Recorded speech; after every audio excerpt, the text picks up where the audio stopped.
Hello बच्चों, कैसे हो आप सब। हमने पिछली क्लास के अंदर फिफ्थ चैप्टर पूरा कर लिया था, जिसके अंदर हमने last concept Rolle's theorem and mean value theorem का पढ़ा था। ठीक है, और वहीं से अपन ने डिफरेंशिएशन का पूरा फिफ्थ चैप्टर पूरा कर लिया था। सारा लगभग अपन ने डेरिवेटिव्स, डिफरेंशिएशन टाइप्स टाइप्स के अलग अलग थे, उनको सबको करना सीख लिया था। अब अपन डिफरेंशिएशन तो कर चुके हैं, लेकिन अब हम पढ़ेंगे कि डिफरेंशिएशन का यूज कहाँ कहाँ होता है, कहाँ कहाँ हम डिफरेंशिएशन का यूज करते हैं, उसके बारे में। एप्लीकेशन ऑफ डेरिवेटिव्स यानी कि अवकलज के अनुप्रयोग। क्या है अवकलज के अनुप्रयोग? जिसमें हमारा फर्स्ट कॉन्सेप्ट आ रहा है rate of change of quantities, राशियों के परिवर्तन की दर। ठीक है, अगर आपने फिफ्थ चैप्टर नहीं पढ़ा है, इससे पहले वाली वीडियोस नहीं देखी है, तो ये चैप्टर आप नहीं पढ़ पाओगे, क्योंकि इसके अंदर सारे क्वेश्चनों के अंदर अपने को डिफरेंशिएशन करना है। अगर डिफरेंशिएशन नहीं आता तो ये चैप्टर कैसे आएगा भाई? डिफरेंशिएशन आता है तभी तो अपन क्या कर रहे हैं, इनके अनुप्रयोग का यूज कर रहे हैं, इसके अवकलज का अनुप्रयोग यानी कि अवकलज का ही डिफरेंशिएशन का यूज करके अपन ये सॉल्व करने वाले, कहाँ का उनका यूज होता है। ठीक है, तो आप फिफ्थ चैप्टर अच्छे से पढ़ लीजिए, फॉर्मुलास वगैरह याद कर लीजिए, फिर यहाँ पहुंचिए सिक्स चैप्टर के अंदर। स्टार्टिंग अपने पास में फर्स्ट कॉन्सेप्ट आता है rate of change of quantities. अब क्वांटिटीज क्या होती है? कुछ भी हो सकती है क्वांटिटीज अपने पास में। जैसे फॉर एग्जांपल के लिए मैं लेट कर लूँ, एस मेरे पास में कोई क्वांटिटी है, या कह सकते हैं अपन राशि है या क्वांटिटीज है ना। टी टाइम में ये चेंज होती है। जैसे कि मेरे पास में, आपको एक तरह से बताऊं कि जैसे मेरे की ये परछाई है, ये कोई आदमी खड़ा है और इसकी परछाई है, मान लिया यहाँ पर कुछ इस तरह से पड़ रही है ना। अब जैसे जैसे टाइम निकलता है, जैसे सूरज का आना और वापस जाना, जैसे जैसे अपन आगे पीछे चलते रहते हैं, टाइम बढ़ता है तो परछाई बढ़ती रहती है, वापस छोटी होती जाती है ना। तो क्या हो रहा है, देखिए उसकी परछाई में बड़ा हो रहा है और कमी हो रही है। पहली बात तो ये चीज हो गई। दूसरी बात ये चीज हो गई कि जैसे कि अपने पास में कोई है, जैसे कि मान लिया कोई एक लाइन है। ठीक है, अभी ये लाइन मान लिया इसकी लेंथ है एक्स, कितनी है एक्स, कुछ समय बाद ये बढ़ के वाई हो गई, यानी कि एक्स कुछ बड़ी मतलब वाई बढ़ गई है, यानी कि एक्स प्लस वाई हो गई, यानी कि इसकी लेंथ बढ़ गई। तो इसके अंदर कुछ डिस्टेंस, इसके अंदर परिवर्तन हुआ या नहीं हुआ, चेंज हुआ, यानी कि रेट ऑफ चेंज इसके मतलब इसकी लंबाई के अंदर चेंज, लेंथ के अंदर इसके अंदर चेंजेस हुआ, बड़े थोड़ा बढ़ गया ना। तो ये राशि अपने पास में एस, और हम समय के रेस्पेक्ट में अगर देखें चेंजेस, रेट ऑफ चेंज,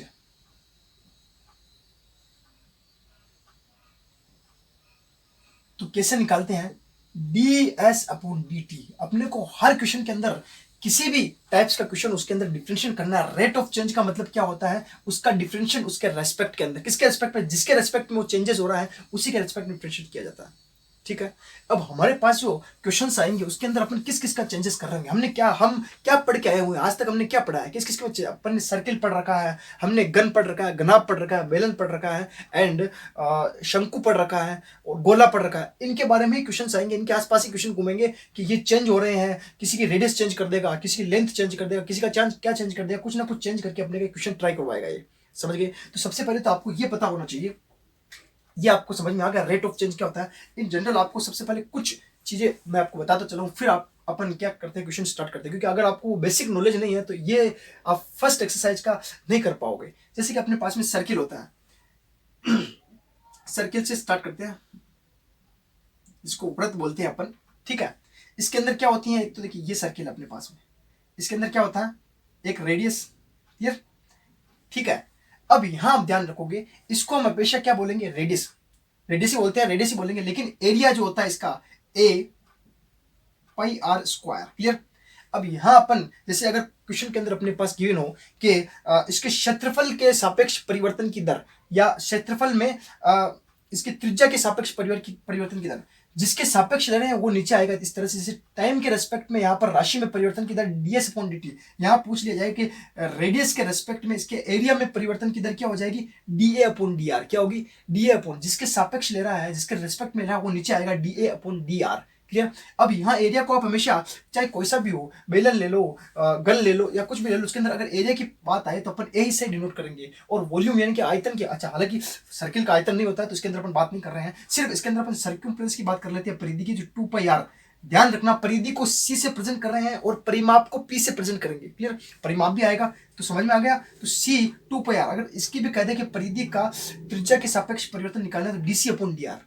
ये कुछ जनरल चीजें मैं बता रहा हूँ, हालांकि क्वेश्चन जब करोगे तो बहुत अच्छे से क्लियर हो जाएगा आपके पास, समझ में आया? तो इसको ए से डिनोट कर रहे हैं, इसको सी से डिनोट कर रहे हैं। इसी तरीके से अगर अपने पास में यदि गन आ जाए, जैसे गन, गन का वर्ग पृष्ठीय या संपूर्ण वर्ग पृष्ठीय क्षेत्रफल सेम ही होता है। क्या होता है? इसका एरिया कह सकते हो 6 इंटू भुजा स्क्वायर, और भुजा को हमेशा ए से लिया जाता है, किससे डिनोट किया जाता है, ए से। अरे जनरल चीजें आपको पता होगी, कुछ को पता होगी कुछ को नहीं पता होगी, मैं बता रहा हूँ। इसको किससे लिया जाता है, ए से। एंड इसका वॉल्यूम आयतन वी अपन क्या करते हैं, भुजा की क्यूब, ध्यान रखोगे, क्लियर। इसी तरीके से क्या होता है घनाभ, इसका क्या होता है भाई बताओ, दो ब्रैकेट क्या होता है।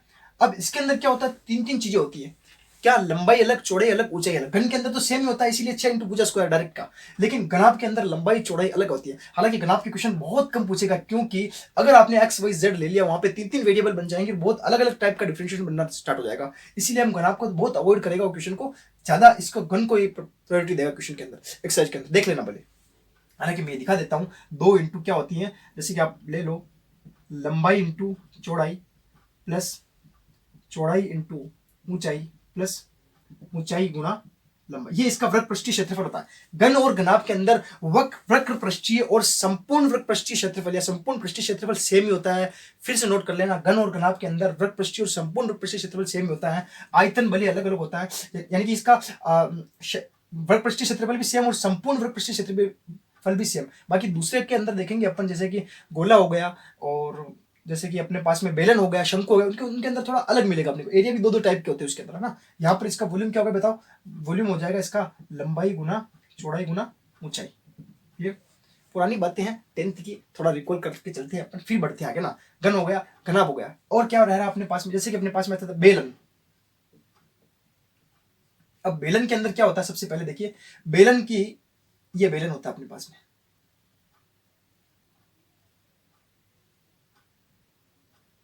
ये इसके अंदर रेडियस होती है आर, और ये इसके अंदर क्या होती है, हाइट, क्लियर। अब यहां पर मैं आपको बताता चलूं, ये इसकी रेडियस है इतनी सी, है ना, यहां से यहां तक इसकी रेडियस है। तो इसका क्या होता है, सबसे पहले इसका अगर एरिया दिखे, वक्र पृष्ठीय, वक्र पृष्ठीय वाला देख रहे हैं, यानी कि वक्र पृष्ठीय मतलब ये गोल गोल वाला, ऊपर नीचे का नहीं, ये गोल गोल वाला ही निकालना बस। वक्र पृष्ठीय क्षेत्रफल क्या होता है इसका, 2πr h। एंड ऐसे ही संपूर्ण वक्र पृष्ठीय क्षेत्रफल अगर पूछ लिया जाए, तब क्या किया जाएगा, 2πr h प्लस ये दोनों ऊपर नीचे के दो सर्किल के एरिया और अपन ऐड कर लेंगे।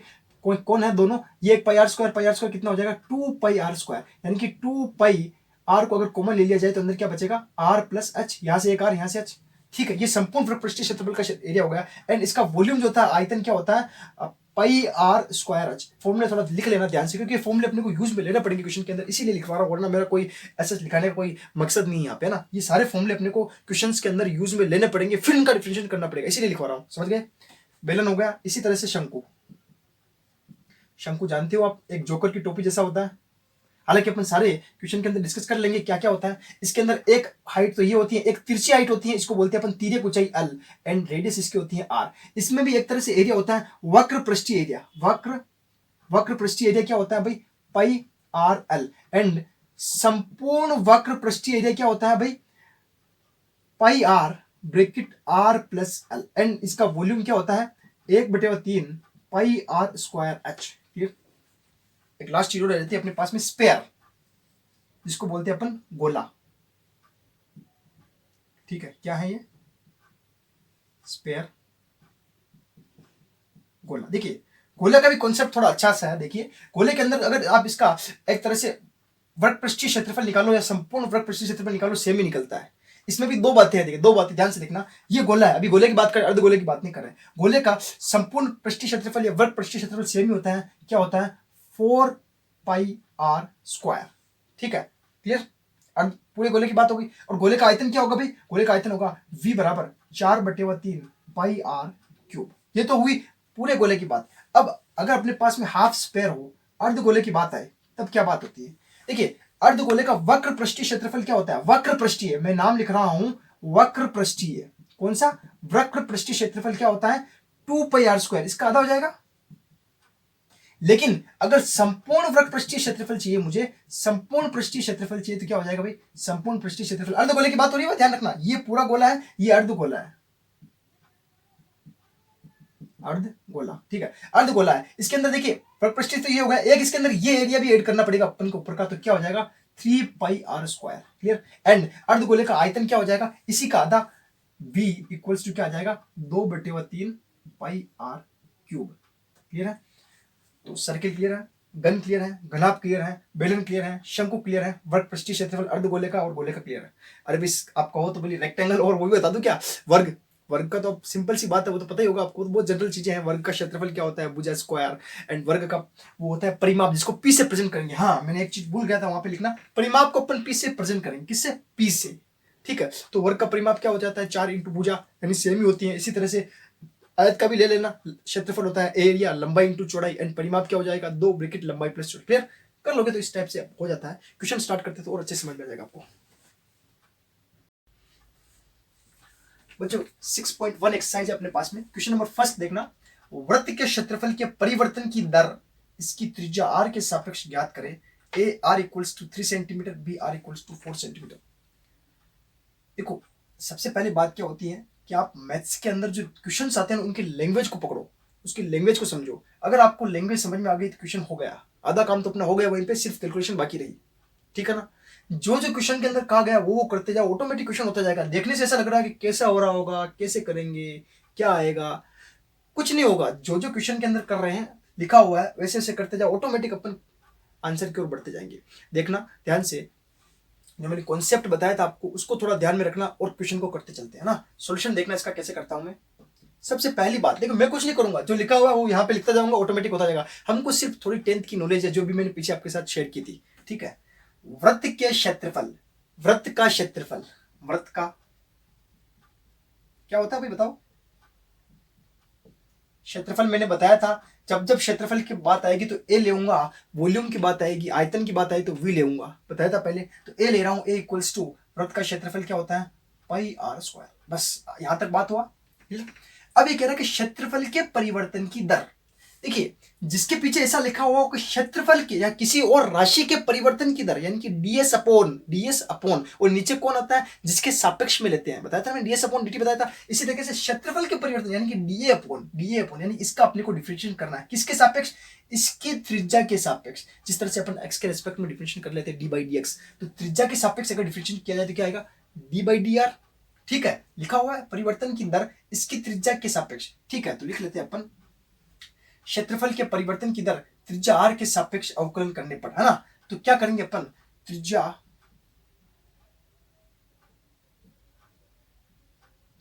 r के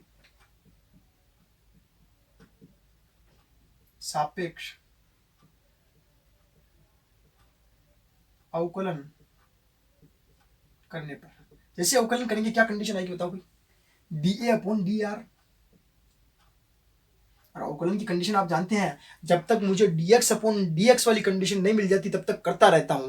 तो यहां पर r के रेस्पेक्ट में कर रहे हैं, तो जब तक dr अपॉन dr की कंडीशन नहीं मिल जाती तब तक करते रहेंगे। तो पाई कांस्टेंट है। ठीक है, r स्क्वायर का क्या हो जाएगा अपने पास में? पावर 2 है तो नेक्स्ट n माइनस 1 से 2r अगेन फिर करेंगे क्योंकि r बचा। dr अपॉन dr बना 1 बन गया। dx अपॉन dx उसी तरह से dr अपॉन dr क्या बना? 2 पाई r। ये तो एक तरह से सर्कमफ्रेंस परिधि की ओर जा रहा है। चलो कोई बात नहीं, जो भी होगा देख लेंगे। अब ये कह रहा है कि r के सापेक्ष ज्ञात कीजिए परिवर्तन की। ये परिवर्तन की दर आ गई, देखिए d बाई डी आर परिवर्तन की दर आ गई। अब इसमें अंदर दो बातें बताई। फर्स्ट इसके अंदर a r इक्वल्स टू 3 रखने पर, जब r इक्वल्स टू 3 रखा तो D A upon D R कितना आया भाई बताओ? 2 इंटू, आप रखना चाहते हो तो रख लो या पाई की फॉर्म में रख लो इसको, इंटू 3 यानी कि आ जाएगा 6 पाई। फर्स्ट। सेकंड बी देखिए, r इक्वल्स टू 4 रखा यहां पर, D A upon D R equals to 2 into pi गुना 4 यानी कि 8 पाई। क्यों कुछ कठिन लगा क्या आपको क्वेश्चन? अगर आप चाहते हो तो इसकी इकाई भी लिख सकते हो, जैसे कि ये परिवर्तन की दर है ना, तो क्षेत्रफल क्या होता है? ये किसमें चल रही है इकाई? सेंटीमीटर। क्षेत्रफल होता है अपने पास में सेंटीमीटर स्क्वायर पर आर। रेडियस किसमें चलती है भाई? 1 सेंटीमीटर में चलती है या किसमें चलेगी? रेडियस इसके अंदर सेंटीमीटर में है तो सेंटीमीटर में चलेगी। तो परिवर्तन की दर के सापेक्ष 1 सेंटीमीटर की वापस यूनिट सेंटीमीटर। ये भी फिर से सेंटीमीटर का स्क्वायर और ये होता है सेंटीमीटर। इकाई लिखना भी जरूरी है। देखिए इकाई नहीं लिखोगे तो नंबर आपके फिर कम हो सकते हैं। ठीक है ना, ध्यान से करना। क्वेश्चन नंबर सेकंड देखते हैं बच्चों। क्वेश्चन नंबर सेकंड देखना, एक घन का आयतन 8 सेंटीमीटर क्यूब पर सेकंड की दर से, जब भी इस तरह से घट रहा हो बढ़ रहा हो तो इस तरह से यूनिट चलेगी, सेंटीमीटर क्यूब पर सेकंड। मैंने पिछले वाला बताया था ना, दर से बढ़ रहा है। पृष्ठ क्षेत्रफल किस दर से बढ़ रहा है जबकि एक किनारे की लंबाई 12 सेंटीमीटर है? सर ऐसे विचित्र क्वेश्चन क्यों आते हैं? तो करने पड़ेंगे। डिफरेंशिएशन का यूज इन्हीं के अंदर होता है। आपने इसके अंदर पहले फिर कह रहा हूं मैं कि अगर आपने इसकी लैंग्वेज पकड़ना सीख लिया, यानी कि इस लैंग्वेज को आप समझना सीख गए, क्वेश्चन बहुत आसान है, सिर्फ कैलकुलेशन है और कुछ नहीं है। ठीक है, तो अब इसके अंदर मैंने कहा था ना, जो क्वेश्चन के अंदर लिखा हुआ अपन उसको फॉलो करके चलते रहते हैं ना। सबसे पहली बात, एक घन का आयतन, यानी कि घन का आयतन स्टार्टिंग में बता चुका हूं कॉन्सेप्ट के अंदर सारे के फॉर्मूलाज, इसीलिए बार बार हर चीज एक्सप्लेन करने की जरूरत नहीं है। घन का आयतन जानते हैं अपन, आयतन को v से प्रेजेंट करते हैं। तो घन का आयतन 8 सेंटीमीटर क्यूब पर सेकंड की दर से बढ़ रहा है। तो घन का आयतन पहले तो बता दीजिए क्या है। घन का आयतन v होता है ना भाई, क्या होता है v इक्वल्स टू क्या होता है, घन का आयतन भुजा क्यूब। भुजा मान लिया अपन ने a है, माना यहां लिख भी सकते हो, माना घन की भुजा स्मॉल a है। क्लियर यहां तक। अब आपको होगी सर कि v की इक्वल आप ये क्यों नहीं रख देते 8 सेंटीमीटर क्यूब पर सेकंड। कभी भी ध्यान रखना, ऐसी गलती कभी मत करने का, उठा के यहां से यहां उठा के यहां रख दिया। ये देखिए 8 सेंटीमीटर क्यूब पर सेकंड, यानी कि ये एक तरह से दर है, रेट ऑफ चेंज है। ये रेट ऑफ चेंज नहीं, ये तो सिंपल वॉल्यूम है। और वॉल्यूम का देखिए आप इकाई देखते हो तो क्या आता है, सेंटीमीटर क्यूब, मीटर क्यूब। यहां देखिए क्या सेंटीमीटर क्यूब है, क्या पर सेकंड लगा हुआ है, यानी कि साफ साफ दिख रहा है अपने को ये रेट ऑफ चेंज है। यानी कि अपन क्या कह सकते हैं, आयतन में परिवर्तन की दर, आयतन में परिवर्तन की दर dv अपॉन, अब यहां किसके रेस्पेक्ट में परिवर्तन की दर, देखिए यहां से सेकंड, सेकंड मतलब टाइम होता है, सेकंड मतलब टाइम होता है। dv अपॉन dt कितना दिया हुआ है, 8 centimetre cube per second. Clear है क्या है तक। ये क्यों लिखा, कैसे लिखा, क्या है समझ में आया, आयतन में परिवर्तन की दर है। और एक चीज नोट कर लेना, अगर परिवर्तन की दर बढ़ रहा है तो पॉजिटिव आएगी, घट रहा है तो नेगेटिव आएगी। शायद ऐसा क्वेश्चन है तो नहीं तुम्हारे, लेकिन एक आध होगा तो देख लेंगे अपन उसमें। अगर घट रहा है तो नेगेटिव, आपके सारे लगभग पॉजिटिव वाले हैं, कुछ में अगर एक आध में अगर मान लो घट रहा है तो वहां अपन नेगेटिव साइन का यूज करेंगे। Clear. dv upon D T equals to, यहां तक कहां तक पहुंचे भाई, आयतन लिख लिया, 8 सेंटीमीटर क्यूब पर सेकंड की दर से बढ़ रहा है, ये यहां तक काम हो गया अपना। क्लियर। आगे नेक्स्ट देखिए, पृष्ठ क्षेत्रफल किस दर से बढ़ रहा है। ठीक है, पृष्ठ क्षेत्रफल किस दर से बढ़ रहा है। तो सबसे पहले तो आप वहां पहुंचने से पहले इन दोनों इक्वेशन को सॉल्व क्यों नहीं किया जाए थोड़ा बहुत। तो इसी का यदि मैं देखिए इसको, अगर आयतन का टी के सापेक्ष अवकलन, ये आयतन है ना अपने पास में, और इसका किसके रेस्पेक्ट में, टी के रेस्पेक्ट में, आयतन का टी के सापेक्ष अवकलन करने पर जैसे ही करेंगे तो क्या आएगा, dv upon dt equals to, इसका क्या हो जाएगा 3a²। अब इसको, अब ये कांस्टेंट वैल्यू मत लेना, ये एक तरह से क्या है, लंबाई है, भुजा है। भुजा कांस्टेंट तो रहती है, भुजा बढ़ भी सकती है, कम भी हो सकती है, ठीक है ना। तो भुजा कांस्टेंट मत ले लेना, भुजा कांस्टेंट ले लिया तो बात ही खत्म हो जाएगी, ध्यान रखना। 3a², जब तक मुझे क्या नहीं मिलता, सेम कंडीशन इस रेस्पेक्ट वाली, हर बार dx अपॉन dx मिलती, इस बार t है तो dt अपॉन dt वाली नहीं मिलती, तो करता रहता हूं। तो यहाँ पे dA अपॉन dt हो जाएगा, और लास्ट में बस यहाँ पे होगा d अपॉन, नहीं मिला बस यही छोड़ दिया। अब कंडीशन अपने पास में ये कह रही है कि dv अपॉन dt अपने पास में गिवन है, दिया हुआ है, dv अपॉन dt दिया हुआ है, तो यहाँ रख देते हैं dv अपॉन dt का मान रखने पर, मान जैसे रखा तो क्या कंडीशन आ जाएगी, यहां रखा अपन ने 8 equals to 3a² dA upon dt। ये क्या, ये क्या है dA अपॉन dt, जान रहे हो क्या, भुजा है, क्या है, भुजा है, भुजा है ना। ठीक है, यहां तक कंडीशन क्लियर। अब आगे चलते हैं, पृष्ठ क्षेत्रफल किस दर से बढ़ रहा है। तो घन का पृष्ठ क्षेत्रफल, घन का पृष्ठ क्षेत्रफल मैंने पहले बताया था स्टार्टिंग के अंदर, घन का वक्र पृष्ठ क्षेत्रफल संपूर्ण पृष्ठ क्षेत्रफल सेम होता है, घनाभ में भी सेम होता है। क्यों होता है वो आप सोच के बताना मेरे को, क्यों होता है। मैंने बताया भी अभी स्टार्टिंग के अंदर कि बेलन के अंदर ऊपर और नीचे का पृष्ठ होता है अलग अलग, घन और घनाभ में ऐसा कहां होता है, घन घनाभ में सारे सेम होते हैं, इसीलिए नहीं हो सकता है ना। तो घन का पृष्ठ क्षेत्रफल क्या होगा, 6 इंटू भुजा स्क्वायर, ए इक्वल्स टू हो जाएगा 6 इंटू भुजा स्क्वायर, 6 इंटू भुजा स्क्वायर। क्लियर है क्या, ये क्लियर है घन का पृष्ठ क्षेत्रफल। ठीक है, अब पृष्ठीय क्षेत्रफल किस दर से बढ़ रहा है, हमें नहीं पता, ना जाने कौन सी दर है, पता ही नहीं हमें, वही तो निकालना है। तो इसका दर निकालने के लिए टी के रेस्पेक्ट में, टी के सापेक्ष डिफरेंशिएशन करने पर, तो यहां क्या आ जाएगा, डी अपॉन डी टी। पता चला, देखो दर आई, डी अपॉन डी टी मतलब क्या आ गई, यानी कि क्षेत्रफल के परिवर्तन की दर है ना, equals to 6 constant a square का क्या हो जाएगा 2a, एक क्या हो जाएगा nxn माइनस 2a, एंड फिर अगेन करेंगे dA अपॉन डी टी। आपने ध्यान से अगर देखा हो यहाँ पर थोड़ा और सोल्व कर लो तो D A upon D T बराबर यहाँ क्या हो जाएगा 8/3a²।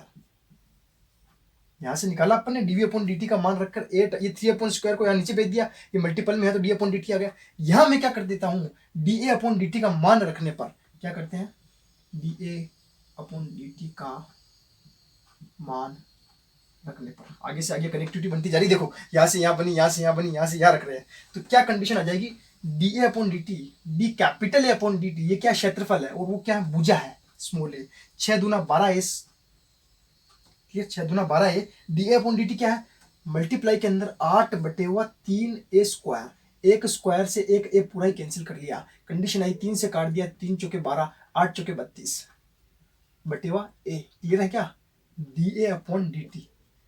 सर अभी भी मेरे पास तो ए आ रहा है तो ए का क्या कर रहे हैं, ए के बारे में कुछ ना कुछ लिखा होगा, इसलिए अपने को टेंशन लेने की कोई जरूरत नहीं, सब कुछ क्वेश्चन में लिखा हुआ है। क्या लिखा हुआ है जबकि एक किनारे की लंबाई 12 सेंटीमीटर होता है, हम जानते हैं गन के सारे किनारे समान लंबाई के होते हैं, तो ए का मान क्या दिया हुआ है ए बराबर 12 सेंटीमीटर, जो क्या है गिवन है। जब गिवन है तो यहां रख देंगे d A upon D T equals to 32/12। कट रहे हैं क्या काट दो, ये कट रहे हैं 4 से 3 बार और ये 8 बार, तो कंडीशन आ जाएगी 8/3। अब इकाई क्या लगाए, देखिए एरिया की इकाई क्या होती है किसमें सबसे पहले सेंटीमीटर में है ना, तो एरिया की इकाई होती है सेंटीमीटर स्क्वायर अपॉन टाइम की सेकंड। सब आराम से हो जाता है क्वेश्चन, कोई करने की जल्दबाजी करने की बात नहीं है, आराम से क्वेश्चन करते हैं। इस टाइप के क्वेश्चन एग्जाम में पूछते हैं, बच्चे कंफ्यूज होते हैं, बहुत सारे बच्चे तो इसको हाथ तक नहीं लगाते हैं क्योंकि पहले डरते हैं कि कैसे हो रहा होगा, कैसे करते हैं, इतने सारे कॉन्सेप्ट रटने की कोई जरूरत नहीं है, डायरेक्ट क्वेश्चन पढ़ते जाओ, लैंग्वेज के अनुसार करते जाओ। आप अगर 1-2 बार प्रैक्टिस करोगे तो आराम से समझ में आ जाएगा, कोई दिक्कत वाली बात नहीं। ठीक है नेक्स्ट देखते हैं इससे बच्चे क्वेश्चन नंबर 3 देखना। एक वृत्त की त्रिज्या समान रूप से 3 सेंटीमीटर पर सेकंड की दर से बढ़ रही है। पहली बात यहां तक कंप्लीट कर लेते हैं। याद कीजिए कि वृत्त का क्षेत्रफल किस दर से बढ़ रहा है जबकि त्रिज्या 10 सेंटीमीटर है। ठीक है सबसे पहले तो मैं आपको बता देता हूं, ये है वृत्त, ठीक है, ये इसकी मान लिया अपन ने रेडियस है आर, कितनी दी हुई है भाई, एक वृत्त की त्रिज्या समान रूप से 3 सेंटीमीटर। पहले तो वृत्त की त्रिज्या जब बढ़ती है तो समान रूप से बढ़ती है क्योंकि वृत्त की त्रिज्या हर जगह पे क्या होती है समान ही होती है ना, ऐसा तो है नहीं कि यहां से बढ़ जाए तो ऐसा हो जाए, वृत्त ऐसा हो जाए खिंच जाए, पूरा बढ़ेगा ऐसे। वृत्त की त्रिज्या हर जगह पे आप कहीं पे भी देखो समान ही होती है ना, तो एक वृत्त की त्रिज्या समान रूप से 3 सेंटीमीटर पर सेकंड की दर से बढ़ रही है, यानी कि यहां से धीरे धीरे बढ़ रही है त्रिज्या, इसका मतलब ये क्या बढ़ रहा होगा, ये 3 सेंटीमीटर पर सेकंड की दर से बढ़ रहा है। ठीक है तो सबसे पहले अपन मान लेते हैं वृत्त की त्रिज्या, सोल्यूशन देखते हैं। माना वृत्त की त्रिज्या, वृत्त की त्रिज्या क्या होती है भाई, रेडियस, बताओ रेडियस क्या होती है, स्मॉल आर, क्लियर, हमेशा यही रखना आपको, स्मॉल आर ही रखना। ठीक है अब वृत्त की त्रिज्या समान रूप से, ये हमेशा मैंने कहा था अगर इस तरह से अपॉन वाली कंडीशन हो तो क्या रेट ऑफ चेंज किसके रेस्पेक्ट में, सेकंड है, टाइम, यहां त्रिज्या के रेस्पेक्ट में नहीं लिखना है, लिखा हुआ स्पष्ट टाइम के रेस्पेक्ट, सेकंड का मतलब क्या होता है टाइम, सीधा सीधा लिखा हुआ कि सेकंड है ना, तो यहां पर अब त्रिज्या समान रूप से, त्रिज्या है यानी कि त्रिज्या समान रूप, तो त्रिज्या में परिवर्तन की दर, त्रिज्या में परिवर्तन हो रहा है ना भाई, परिवर्तन की आपने लैंग्वेज अगर पकड़ ली ना तो बड़ा काम आसान हो जाएगा। डी आर अपॉन क्या हो जाएगा डी टी, देखिए डी टी तो है, इक्वल्स टू बताइए कितना है 3 सेंटीमीटर पर सेकंड, क्लियर, यहां तक कम हुआ, बढ़ रही है, बढ़ाएंगे तो प्लस साइन, बढ़ रही का मतलब यहां बढ़ रही का भी मतलब है, देखिए प्लस साइन है बढ़ रही का मतलब, अगर घट रही होती तो नेगेटिव साइन लगा देते, क्लियर। अगला ज्ञात कीजिए कि वृत्त का क्षेत्रफल किस दर से बढ़ रहा होगा। पहले तो हमें यह पता होना चाहिए कि वृत्त का क्षेत्रफल क्या होता है, सबको पता होगा वृत्त का क्षेत्रफल क्या होता है, पाई आर स्क्वायर, ठीक। अब वो किस दर से बढ़ रहा है, तो क्षेत्रफल में परिवर्तन की दर टी के रेस्पेक्ट में, आप ऐसा नहीं हो कि इसके त्रिज्या के रेस्पेक्ट में कर लो, ठीक है। ये कह रहा है कि वृत्त का क्षेत्रफल किस दर से बढ़ रहा है, त्रिज्या ये दी हुई है ना, तो वृत्त के क्षेत्रफल में परिवर्तन की दर, यानी कि क्षेत्रफल में परिवर्तन की दर, यानी कि rate of change of A, area circle of A, है ना, तो क्या कंडीशन आ जाएगी D A upon D T, इसका करेंगे पाई कांस्टेंट, दोनों और कर रहे हैं ना, किसके रेस्पेक्ट में, टी के रेस्पेक्ट में, टी के सापेक्ष अवकलन करने पर, जब कर रहे हैं क्षेत्रफल में परिवर्तन की दर डी ए upon D T pi 2r dr upon dt। जब तक मेरे को dt अपॉन dt नहीं मिल जाता तब तक करता रहता हूँ, इसलिए यहाँ बार बार कर रहा हूँ। देन कंडीशन आगे हो जाएगी अपने पास में dA upon dt equals to, ये देखिए बाहर ले लीजिए 2 pi R, and dr upon dt अपने पास में गिवन है, कितना दिया हुआ 3 सेंटीमीटर। यहां से आप लिख सकते हो समीकरण 1 से, समीकरण 1 से dr अपॉन dt का मान रख दीजिए, यहाँ पे कितना आ जाएगा, सीधा सीधा 3 है। कंडीशन हो जाएगी 6 पाई आर, क्या आ गया 6 पाई आर। और एक कंडीशन लास्ट में और गिवन है, जब त्रिज्या 10 सेंटीमीटर हो, दिया है क्या दिया है, दिया है आर बराबर 10 सेंटीमीटर दिया है भाई, देखिए मैंने लिख रहा हूं दिया हुआ है। तो यहां कंडीशन क्या हो जाएगी, dA upon dt equals to 6 pi multiply 10, यानी कि क्या कंडीशन हो जाएगी 10 चिंग 60 पाई। अब बताओ क्या इकाई आएगी, यानी कि यूनिट क्या आएगा यहाँ पे। एरिया का मतलब होता है किसमें चल रहा है, सेंटीमीटर में, सेंटीमीटर का स्क्वायर, और अपॉन में क्या कंडीशन आएगी, टी प्रति सेकंड। क्लियर, 60 पाई सेंटीमीटर स्क्वायर पर सेकंड। क्लियर है, ये एरिया में परिवर्तन की दर अपन ने निकाल दी, समझ में आ गया। यानी कि अगर त्रिज्या अगर बढ़ेगी तो एरिया इस तरह से चेंज होगा, वो भी पॉजिटिव, यानी ये भी बढ़ेगा, घटेगा नहीं।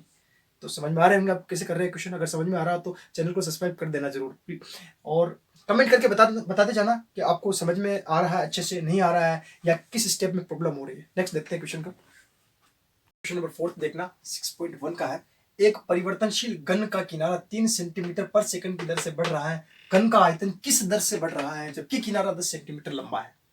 घन के बारे में जानते हैं, क्षेत्रफल आयतन दोनों के बारे में हम जानते हैं अच्छे से।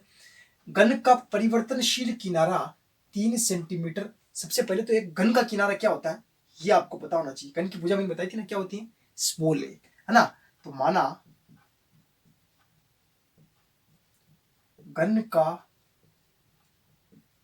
किनारा क्या है, स्मॉल ए है, ठीक है, क्या है, स्मॉल ए। स्मॉल ए इक्वल्स 3 सेंटीमीटर पर सेकंड नहीं है। अब इसमें परिवर्तन की दर है ना, तो रेट ऑफ चेंज क्या दिया हुआ है, परिवर्तन की दर,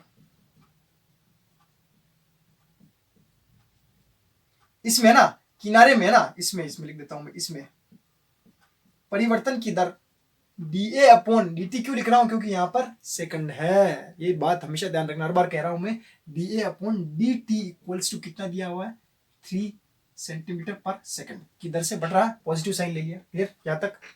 अब घन का किनारा बात हो गई कंप्लीट। घन का आयतन किस दर से बढ़ रहा है, तो घन का आयतन, घन का आयतन बिल्कुल पहले वाले जैसे क्वेश्चन की तरह ही है। आयतन होता है v, होता है भुजा क्यूब, क्या होता है, भुजा क्यूब, ठीक है। तो आयतन में परिवर्तन की दर, आयतन में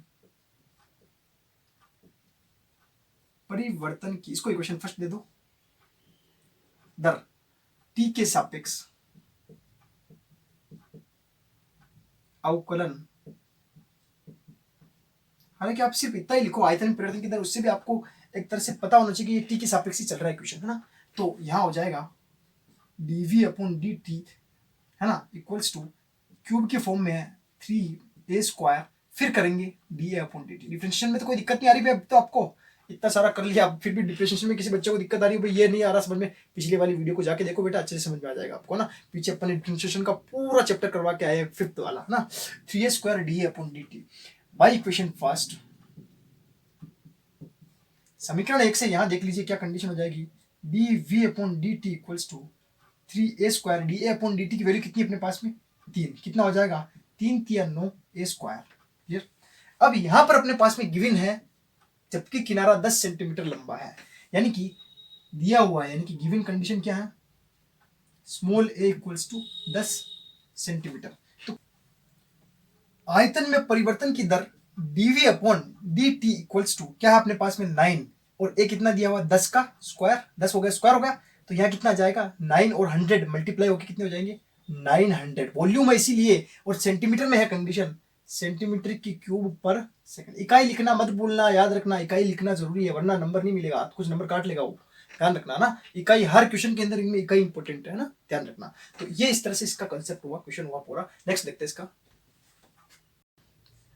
बच्चे, क्वेश्चन नंबर 5 देखना। एक स्थिर झील है में एक पत्थर डाला जाता है और तरंगे वृत्तों में 5 सेंटीमीटर पर सेकंड की गति से चलती हैं। जब वृत्ताकार तरंग की त्रिज्या 8 सेंटीमीटर है तो उस क्षण गिरा हुआ क्षेत्रफल किस दर से बढ़ रहा है।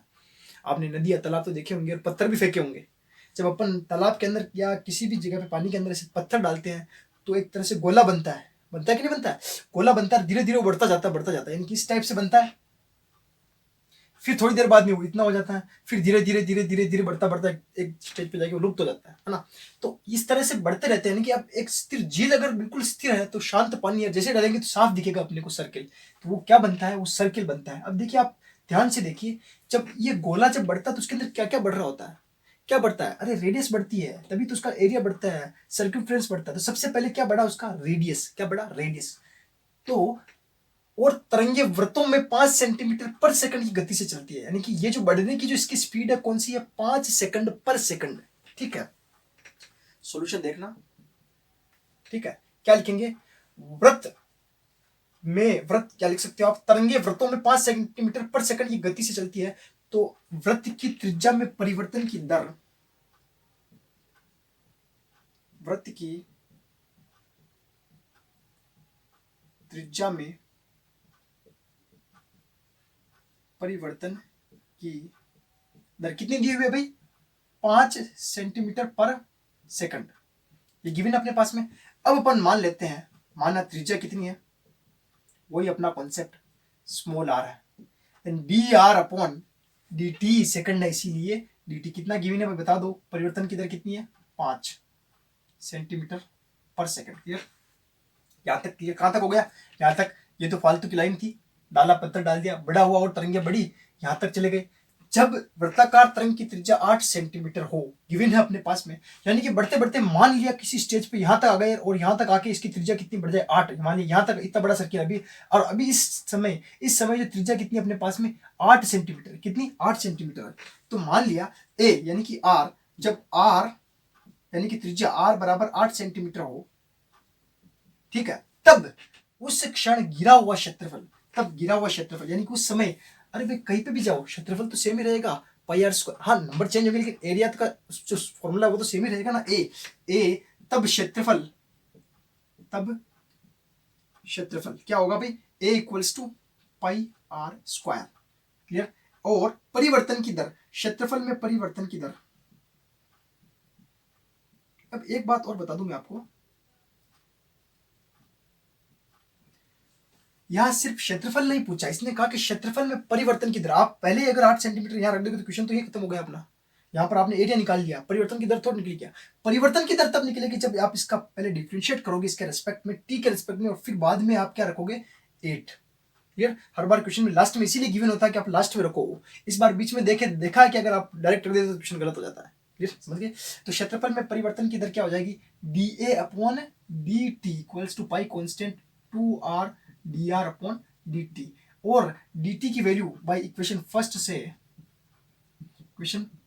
से d are upon D t क्या आ जाएगा? D A upon D T equals to pi multiply 2r, and d are upon D T कितना है? 5। तो कितना हो गया? 5 दूना 10 पाई और आर कितना गिवन है अपने पास में? 8। तो आर की वैल्यू भी रख दी अपन ने। आर का मान रखने पर,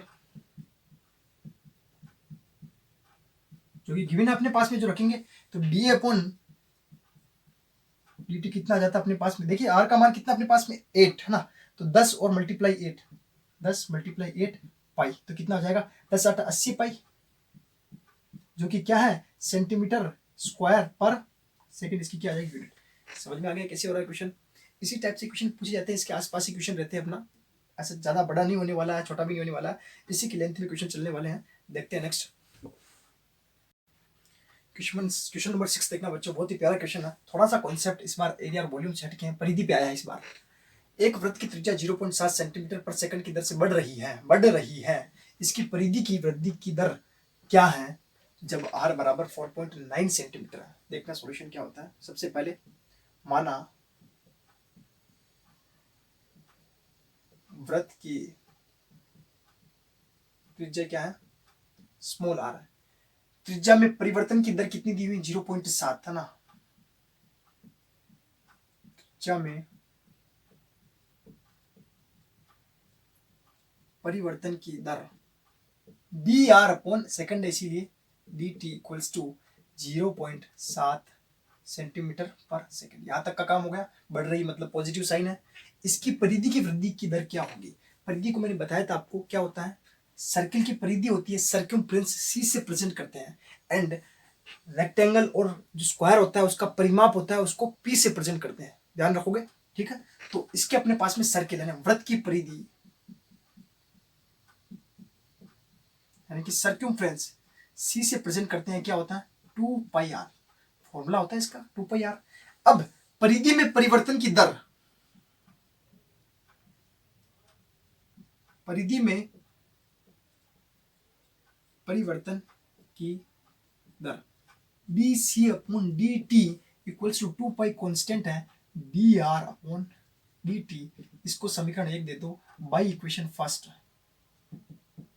then D C upon D T equals to क्या हो जाएगा 2π D are upon D T, कितना अपने पास में 0.7 सेंटीमीटर पर सेकंड, है ना, कोई बात नहीं, लिख सकते हो आप, ऐसे भी छोड़ सकते हो। अब यहां इसने कहा कि r बराबर 4.9 सेंटीमीटर है, कितना है 4.9 सेंटीमीटर। कंडीशन है परिधि की वृद्धि की दर क्या होगी, वृद्धि की दर अपन ने निकाली DC upon D T 2πr D R upon D T निकाल लिया, ठीक है। अब यहाँ पर डायरेक्ट अपन ने ये वैल्यू उठा के रख दी, अब यहाँ पर ये वैल्यू कहाँ यूज होगी, आप कहोगे सर यहाँ पे ये वैल्यू तो यूज नहीं हो रही।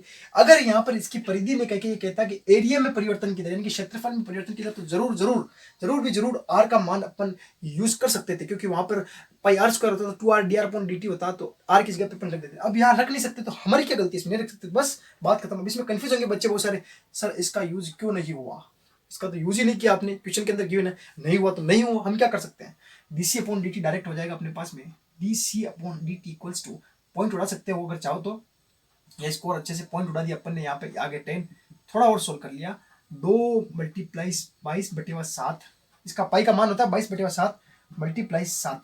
हर बार तो सोल्व करते नहीं हो, इस बार सोल्व क्यों किया, अरे इस बार कुछ सोल्व होने वाली कंडीशन मिल रही है मुझे, ये कि 7 आ रहा है तो 7 से 7 कट सकता है, इसीलिए कर रहे हैं, 7 से 7 कैंसिल कर दो, ये हो जाएगा 22 दूना 44, 10 4.4 आ जाएगा, तो डीसी अपॉन डी टी कितना आ जाएगा 4। सी भी एक तरह से स्क्वायर वाली फॉर्म नहीं होती है, परिधि जो होती है एक सिंपल फॉर्म में सेंटीमीटर के अंदर मापी जाती है। परिधि जो होती है क्या होती है, बाउंड्री तो अपन पूरा बाउंड्री का राउंड लगाते हैं और कितनी डिस्टेंस है वही तो निकालते हैं परिधि के अंदर, तो ये भी एक तरह से क्या है सेंटीमीटर पर सेकंड dt के रेस्पेक्ट में हो रहा है, ये इसका आंसर हो जाएगा। समझ में आ गया अभी क्या किया अपन ने बच्चों। इसके अंदर क्या है ना, लास्ट के अंदर मैंने बताया था, इसके जैसे मैंने 22/7 को सोल्व कर दिया ना, और एग्जाम के अंदर आपके पास अगर पाई के अंदर वैल्यू रखना चाहो तो भी कोई दिक्कत वाली बात नहीं है, आप यहीं पे डायरेक्ट भी सोल्व कर सकते हो इसको, जैसे कि आपने इसका मल्टीप्लाई कर दिया 7 का डायरेक्टली 2 से 1.4 पाई के अंदर ही रख लो और यहाँ पर इकाई ये लगा दो, वो भी करेक्ट है, ये भी करेक्ट है, कोई दिक्कत वाली बात, इसमें कंफ्यूजन नहीं होना कि आंसर चेंज क्यों आ रहे हैं, मैंने पाई की फॉर्म को चेंज कर दिया इसीलिए आंसर आ रहे हैं। क्लियर है ना, देखते हैं नेक्स्ट क्वेश्चन।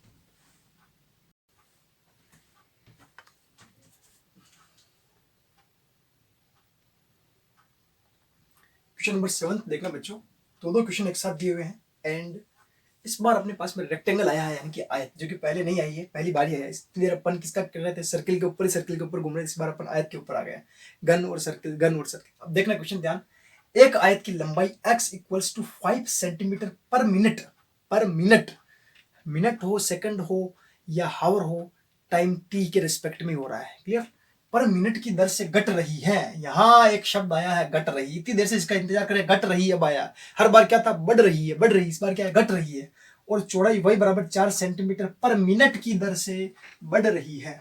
जब x बराबर 8 सेंटीमीटर हो, y बराबर 6 सेंटीमीटर हो, तब आयत के परिमाप b क्षेत्रफल के परिवर्तन की दर, यानी कि 2 क्वेश्चन दिए हुए हैं, सॉल्यूशन देखना इसका। पहले अपन लेके चलते हैं परिमाप में परिवर्तन की दर निकालेंगे, है ना, फिर क्षेत्रफल में परिवर्तन की दर निकालेंगे। तो यहाँ पे सबसे पहले मैं आपको बताता हूँ कि आयत होती क्या है। अब देखिए बड़ी भुजा क्या है, इसके अंदर x है, छोटी भुजा क्या है, y है, यानी कि चौड़ाई होगी y ये होगी और x ये होगी अपने पास में, ये x है ये y है, क्लियर है। अब ये कह रहा है कि आयत की लंबाई x है, आयत की लंबाई x बराबर 5 सेंटीमीटर पर मिनट की दर से घट रही है, यानी कि ये x जो है 5 सेंटीमीटर, बराबर नहीं है, यहाँ पे बराबर मत लगाना, बराबर नहीं है यहाँ पे ना, 5 x जो है 5 सेंटीमीटर पर मिनट की दर से, यानी कि ये तो श्रिंक हो रही है, कम हो रही है, यानी कि ये इधर जा रही है ये इधर जा रही है, कम हो रही है, लेकिन ये जो है बढ़ रही है, ये ऊपर जा रही है नीचे हो रहा है। अब क्या हो रहा है तो देखेंगे अपन क्या हो रहा है। तो सबसे पहले तो अपन आयत की लंबाई व चौड़ाई क्या है, x, y है, ठीक है, लंबाई x है चौड़ाई y है, क्लियर। तो लंबाई में परिवर्तन की दर, लंबाई में ध्यान से देखते जाना ना। परिवर्तन की दर क्या आएगी भाई, dx अपॉन dt, मिनट भी तो t है ना, इक्वल्स टू गिवन है अपने पास में 5 सेंटीमीटर पर मिनट। एंड चौड़ाई में परिवर्तन की दर, लेंथ एंड ब्रेथ में परिवर्तन की दर dy upon dt equals to given है। अब यहां पर एक चीज और मैंने नहीं लिखी, लिख देता हूं। लंबाई में परिवर्तन की दर घट रही है, यानी कि -5 सेंटीमीटर पर मिनट, एंड चौड़ाई में जो है बढ़ रही है, तो पॉजिटिव साइड ही रहेगा। मैंने कहा भी था शायद कि आपके कहीं पे भी नहीं घट रहा, लेकिन चलो एक क्वेश्चन आ भी गया अपने पास में घट रही है, अच्छा आपको समझ में आ जाए, क्या पता एग्जाम में यही मिल जाए आपको, क्योंकि इसी के अंदर माइनस लगाया, बाकी किसी के अंदर अपन ने अभी तक प्लस, सब में प्लस लगाया, सब में प्लस लगाया, इसी में बस माइनस लगाया। ठीक है, पहली बात यहां तक कंप्लीट हो गई।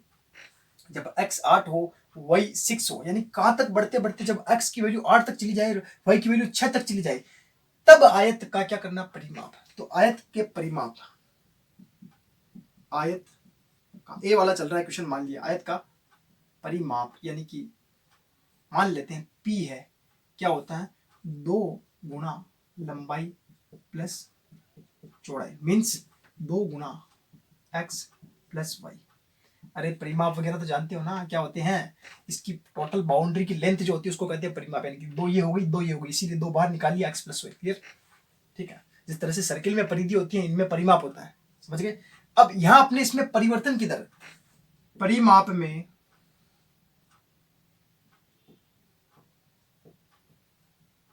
परिवर्तन की दर क्या हो जाएगी, dp upon dt equals to 2 तो कांस्टेंट है, बाहर ही रह गया, अंदर हुआ dx upon dt plus dy upon dt। यहां तक क्लियर है क्या। परिमाप में परिवर्तन की दर यानी कि t के सापेक्ष अवकलन dp अपॉन dt किया, 2 बाहर रह गया, dx upon dt dy upon dt। ये स्टेप समझ में आई आपको, t के सापेक्ष में क्यों किया, क्योंकि यहां पर अपने पास में मिनट है, मिनट भी तो टाइम ही होता ना। ठीक है, अब अपन क्या कर लेते हैं, इसको इक्वेशन फर्स्ट दे देते हैं, बाई इक्वेशन फर्स्ट, समीकरण 1 से इन दोनों का मान अगर मैं यहां रखूं, देन dp अपॉन dt क्या बनेगा मेरे पास में 2, dx अपॉन dt बता दीजिए -5 plus dy by dt plus का 4, माइनस के 5 में से प्लस का 4 निकला, माइनस का 1, तो क्या आया -2। ये जो p होता है ना परिवर्तन परिमाप, ये भी तो एक तरह से एक वैल्यू होती है, मतलब स्क्वायर नहीं आएगा, केवल सेंटीमीटर ही आएगा, सेंटीमीटर, लेकिन परिवर्तन की दर ऐसी लेके आ जाएगा मिनट, यानी कि परिमाप में क्या हो रही है, कमी हो रही है, हमें पता चला इस स्टेज के ऊपर, यानी कि कौन सा स्टेज है भाई, x इक्वल्स टू 8 और y इक्वल्स टू 6 वाली स्टेज, तो वो तो अपन ने यूज नहीं ली, चलो आई नहीं अपने पास में, अपन क्या करें, यानी कि परिमाप तो कम हो रहा है, आप कोई सी भी स्टेज लेके आओ, परिमाप कम हो रहा है, यहाँ पे -2 सेंटीमीटर पर मिनट की ओर जा रहे हैं। क्लियर है यहाँ तक, चलते आगे। दूसरी स्टेज है इसकी बी वाली, जो कि है क्षेत्रफल। सबसे पहले तो आयत का क्षेत्रफल, क्षेत्रफल को अपन किसे डिनोट करते हैं, ए से, और इसका क्षेत्रफल क्या होता है भाई, लंबाई गुना चौड़ाई, क्या होता है, लंबाई गुना चौड़ाई इक्वल्स टू, लिख सकते हैं डायरेक्ट एक्स वाई। क्षेत्रफल में परिवर्तन की दर, या ऐसे डायरेक्ट लिख दूं, ए में परिवर्तन की दर dA upon dt equals to, अब यहां देखिए x एंड y, याद आ रहा है कुछ, uv वाला फॉर्मूला लगा रहे हैं, u को छोड़ा v का किया प्लस v को छोड़ा u का किया, यानी कि x को छोड़ा dy upon dx plus y को छोड़ा dx अपॉन, सॉरी यहाँ पे t के रिस्पेक्ट में कर रहे हैं अपन, dy अपॉन dt, और y को छोड़ा dx upon dt। Clear, by equation first dA upon dt क्या निकलेगा अपने पास में, देखिए यहां पर है x इक्वेशन में, x यही रखा, dy बाई dt कितनी है अपने पास में 4, फिर y की वैल्यू y भी रखेंगे अपन, dx अपॉन dt कितना माइनस, तो माइनस पहले ही ले लूं मैं 5, ठीक है 5x, x बराबर कितना दिया हुआ है 8, एंड y इक्वल्स टू क्या है 6 रखने पर, अरे कहां से रख रहे हैं, मन से नहीं रख रहा हूं, दिया हुआ है क्वेश्चन के अंदर उसी को रख रहे हैं अपन, है ना, dA upon dt equals to, यहां रखा तो 8 चुके 32 माइनस 5 चुके 30, तो कितना आ जाएगा 2 सेंटीमीटर का स्क्वायर पर मिनट, यानी कि परिमाप तो कम हो रहा है, लेकिन एरिया जो है अपने पास में बढ़ता हुआ नजर आ रहा है, 2 सेंटीमीटर पर मिनट की दर से बढ़ रहा है।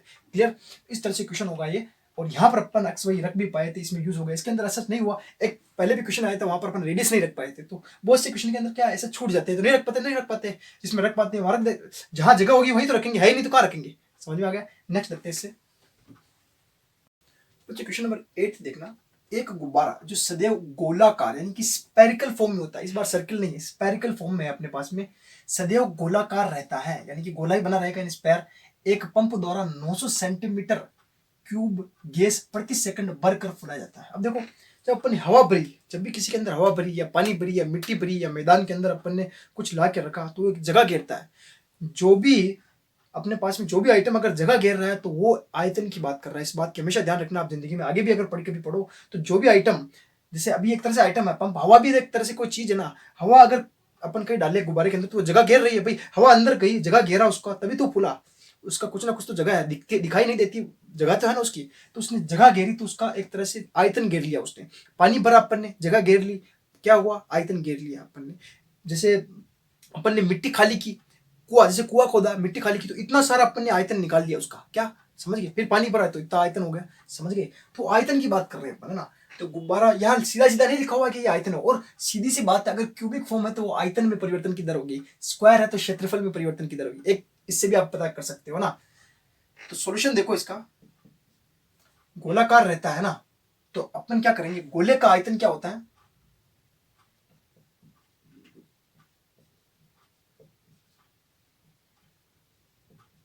गोले का आयतन V बराबर क्या होता है बताओ भाई। स्टार्टिंग में फॉर्मूले लिखाए थे सारे, 4/3 पाई आर क्यूब। और इस आयतन में परिवर्तन की दर कितनी है भाई, 900 सेंटीमीटर क्यूब पर सेकंड। और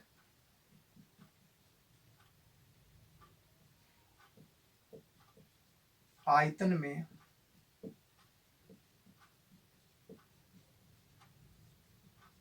परिवर्तन की दर dV/dt कितनी दी हुई है, 900 सेंटीमीटर क्यूब पर सेकंड। इसको इक्वेशन फर्स्ट डाल दो, ठीक है। अब आयतन की दर दी हुई तो यहां अपन वैल्यू रख सकते हैं आराम से, कब, जब इसका टी के रेस्पेक्ट में डिफरेंशिएट करेंगे ना। तो समीकरण 1 का टी के सापेक्ष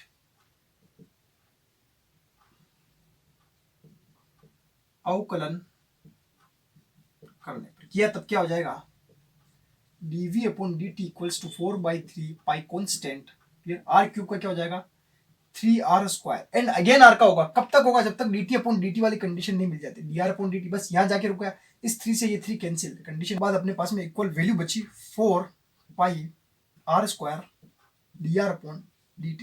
इक्वेशन सेकंड से अपन यहां वैल्यू पुट कर देते हैं बाई इक्वेशन सेकंड, किसकी वैल्यू, dV/dt की वैल्यू रख देंगे, क्या है, 900 equals to 4πr² dr/dt। Then dr/dt क्या हो जाएगा अपने पास में, dr/dt इक्वल्स टू 900/4πr²। और r बराबर अपने पास में कितना गिवन है भाई, 15 सेंटीमीटर। तो r बराबर 15 सेंटीमीटर, जो कि क्या है, गिवन है। अरे भाई दिया हुआ है, वही रख रहा हूं मैं, मन से नहीं रख रहा हूं। dr/dt इक्वल्स टू 900/4 गुणा पाई गुणा कितना है, r², यानी कि 15 गुणा 15, समझे भाई, 15 गुना, और एक 15 को मैंने काट दिया, यहाँ से 15 एकम 15, और यहाँ से काट सकते हो 15 × 90, 0, ठीक है, कट गए, 15 × 90। फिर यहाँ से काट दो आप 15 एकम 15 और 15 चौके 60, और फिर 4 को 4 से काट दो यहाँ से, तो अपने पास में आंसर आ जाएगा 1/π सेंटीमीटर पर सेकंड। समझ गए कैसे हुआ आंसर, देखो 1/π में चला गया, कोई बात नहीं, अब वो चांस की बात इसमें आ गया, कोई बात नहीं। चलो 8th वाला इस तरह से हो गया, 9th वाला अपन देखते हैं आगे। नेक्स्ट बच्चों क्वेश्चन नंबर 9 देखना। एक गुब्बारा जो सदैव गोलाकार रहता है कि त्रिज्या परिवर्तनशील है, यानी कि आर चेंज हो रही है ना, त्रिज्या के सापेक्ष आयतन के परिवर्तन की दर ज्ञात कीजिए। यहाँ मेन इंपोर्टेंट वर्ड जो है इसके अंदर ये है, त्रिज्या के सापेक्ष। हमने जितने भी क्वेश्चन किए इससे पहले सेंटीमीटर पर सेकंड में चल रहे थे, यानी कि समय के सापेक्ष चल रहा था, और ये वाला क्वेश्चन एक ऐसा आया जिसके अंदर क्या लिखा हुआ है, त्रिज्या के सापेक्ष, यानी कि आर के सापेक्ष, ठीक है, आयतन के परिवर्तन की दर। सॉल्यूशन ध्यान से देखना, क्वेश्चन तो बड़ा इजी है लेकिन थोड़ा सा पेच है इसके अंदर। आयतन क्या होता है, गुब्बारा गोलाकार है, यानी कि गोले का आयतन, गोले का आयतन क्या होता है भाई, v से डिनोट करते हैं 4/3 पाई आर की power 3 pi r cube. Clear. अब ये कह रहा है कि त्रिज्या के सापेक्ष आयतन के परिवर्तन की दर, तो हम लिख लेते हैं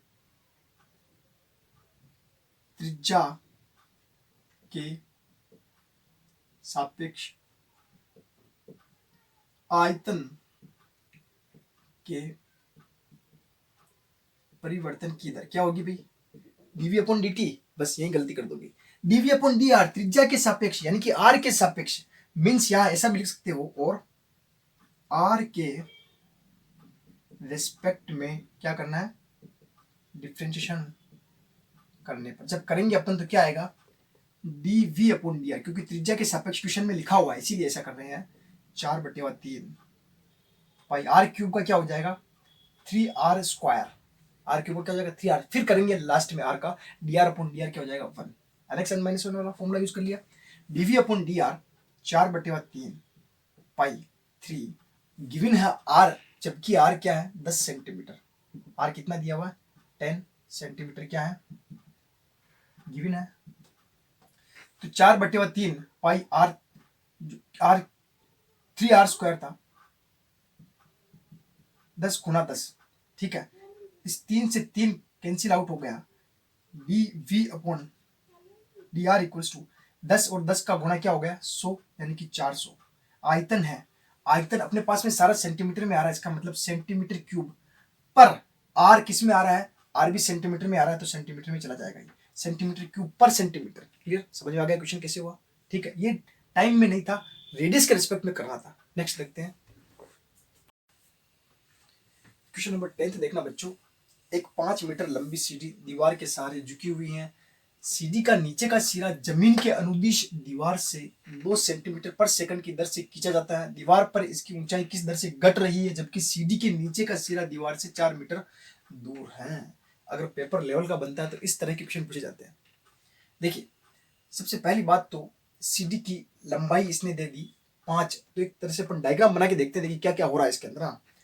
तो देखिए सीढ़ी जो है 5 मीटर, सीढ़ी 5 मीटर लंबी सीढ़ी दीवार के सहारे, मान लिया अपन ने, मान लिया ये कोई दीवार है, सबसे पहले तो एक दीवार बना लिया अपन ने, ये कोई दीवार है ना, तो दीवार किसी निचला सिरा दीवार का कहीं ना कहीं किसी सरफेस पर तो पड़ा होगा ना, तो ये अपने पास मान लिया, ये कोई मान लिया नीचे की, मान लिया भूमि है, कुछ भी है यहाँ पर, और ये अपने पास में दीवार है, और ये जो अपने पास में ये जो सीढ़ी है, सीढ़ी की लेंथ कितनी देर की इन्होंने 5, कितनी देर की है 5, ये दीवार होगी ना जाने कितनी है, ये 5 मीटर ना, मीटर में है ध्यान रखना, ये सीढ़ी है अपने पास में, एक तरह से ये सीढ़ी है ना, इसके ऊपर चढ़ के जा सकते हैं। ठीक, अब पहली बात तो ये हो गई सहारे झुकी हुई, झुका भी दी।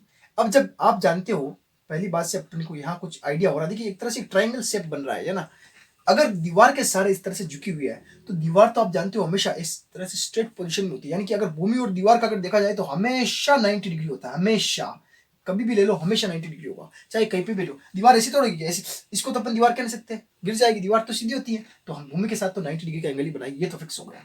ठीक है, सीढ़ी के नीचे का सिरा जमीन के अनुदिश, सीढ़ी का नीचे का सिरा ये है, सीढ़ी का नीचे का सिरा ये होगा ना भाई, जमीन के अनुदिश, जमीन के अनुदिश दिशा क्या होगी भाई, इस तरफ जाएगा तो जमीन के अनुदिश होगा, इस तरफ तो जमीन से ऊपर जा रहा, देखिए इस तरफ से देखिए दीवार की तरफ जा रहा है, जमीन के अनुदिश किस तरफ जाएगा, इस तरफ जाएगा ना भाई, धीरे धीरे इधर जाएगा, जमीन के अनुदिश हो जाएगा, तो इस तरफ अगर चले जाए तो जमीन के अनुदिश होगा, अनुदिश दीवार से 2 सेंटीमीटर पर सेकंड की दर से खींचा जा रहा है, यानी कि इधर जा रहा है किस वेग से 2 सेंटीमीटर पर सेकंड, यानी कि 2 सेंटीमीटर पर सेकंड की तरह से नीचे नीचे ऐसे तरह से फिसल रहा है। तो अब देखिए जैसे ये फिसलेगा, अगर मान लीजिए ये यहाँ है, थोड़ी देर में यहाँ आया तो ये साइड नीचे आएगी नहीं आएगी भाई, ये हाइट कम हो जाएगी, समझ में आ रहा है भाई, कम हो जाएगी, तो ये उसने ऑटोमेटिक कह दिया कि दीवार पर इसकी ऊंचाई किस दर से घट रही है, यानी कि ये जो हाइट है अगर मान लिया थोड़ा और खिंच गया है तो ये यहाँ आ जाएगा, यानी कि हाइट कम हो जाएगी, होगी नहीं होगी। ठीक है, समझ में आ गया, तो हमें यही बताना है कि किस दर से घट रही है, ये अपने को निकालना है कि ये किस दर से घट रही है। मान लिया अपन ने कि नीचे अपने जो ये दीवार है, दीवार की जो अपन इसको दीवार की जो हाइट मान लेते हैं, सॉल्यूशन देखना। ठीक है, सीडी कितनी, सीडी की लेंथ कितनी है भाई, सीडी 5 मीटर लंबाई की है।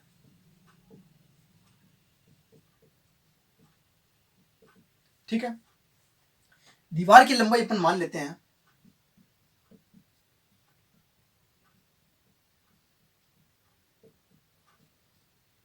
माना, हम मान लेते हैं इसको लेट कर लेते हैं अपन x और इसको लेट कर लेते हैं दीवार की लंबाई को y। समझ गए भाई, कुछ ना कुछ तो मानना ही पड़ेगा। तो दीवार की लंबाई अपने पास में क्या आ गई, y है। y सब मीटर में चल रहे हैं तो मैं भी इसको मीटर में ले लेता हूं। ठीक है, नेक्स्ट, अब दीवार की लंबाई से सीढ़ी तक लंबाई, दीवार से सीढ़ी तक लंबाई यानी कि आधार, दीवार से सीढ़ी तक, दीवार से सीढ़ी तक लंबाई मीन्स एक तरह से कह सकते हैं अपन इसको आधार। आधारी तो एक तरह से क्या है, x मीटर। क्लियर। अब एक तरह से देखा जाए तो अपने पास में ये जो है x ही तो है, ये x देखिए क्या बन रहा है, इधर बन रहा है ना, x देखिए धीरे धीरे यहां तक था, फिर जैसे ये नीचे आए तो x बढ़ गया होगा, यानी कि ये x में परिवर्तन की दर है, यानी कि आधार में परिवर्तन की दर जो गिवन है वो लिख रहे हैं पहले। आधार में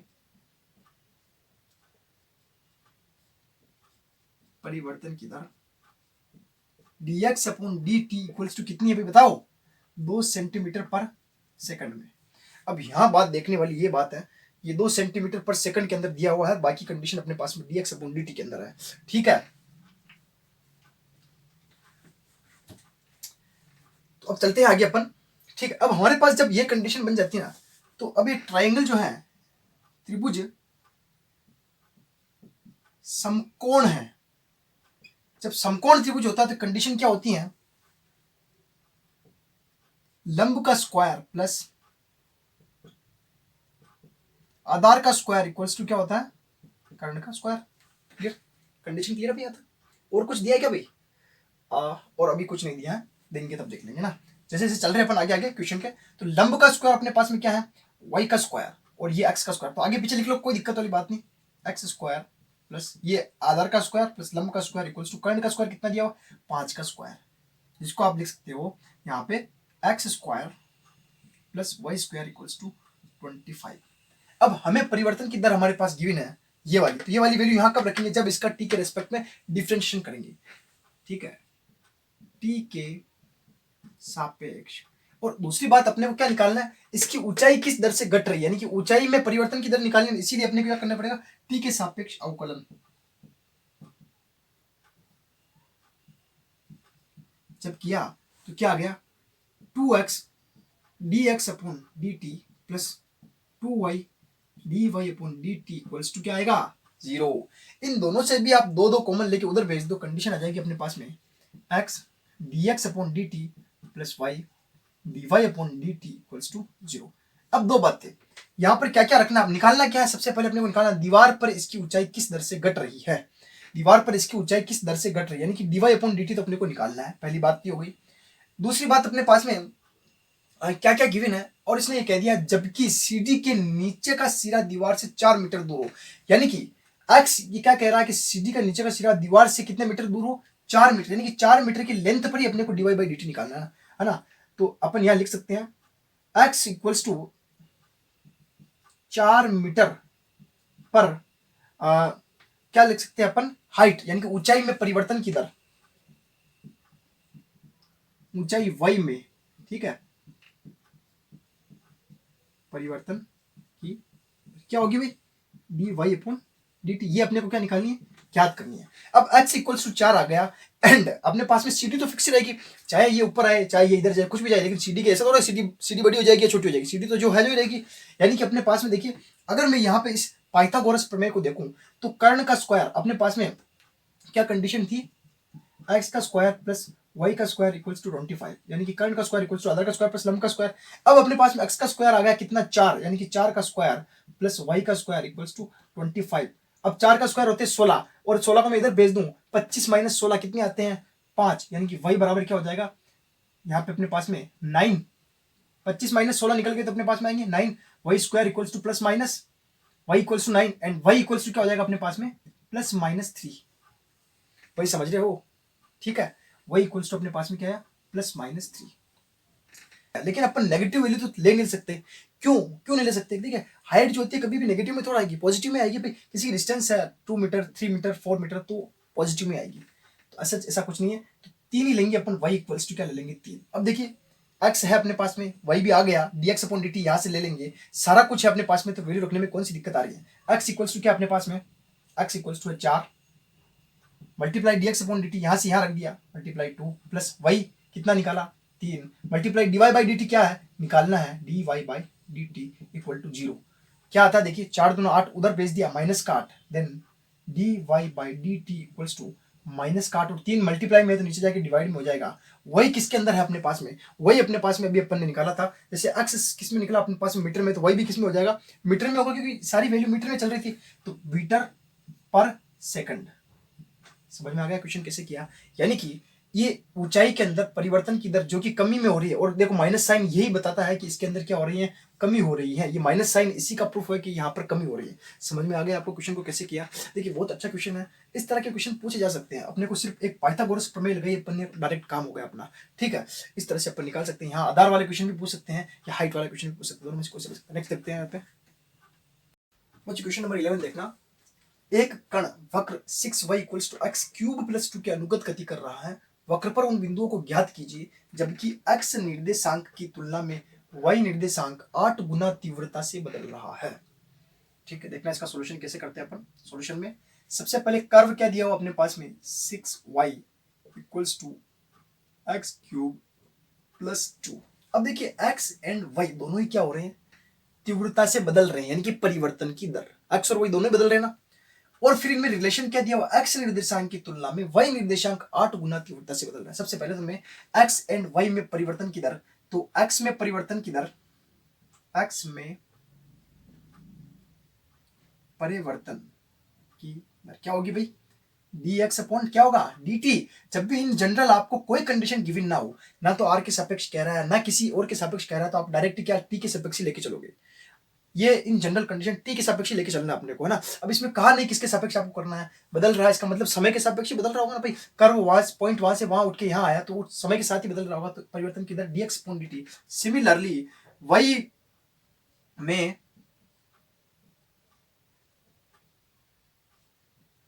परिवर्तन की दर dy upon dt, and in दोनों में रिलेशन क्या दिया हुआ देखना ध्यान से, dx upon dt and dy upon dt। देखना क्या दिया हुआ है कि x निर्देशांक में, x निर्देशांक की तुलना में y निर्देशांक 8 गुना तीव्रता से, यानी कि इसकी तुलना में ये 8 गुना तीव्रता से बदल रहा है।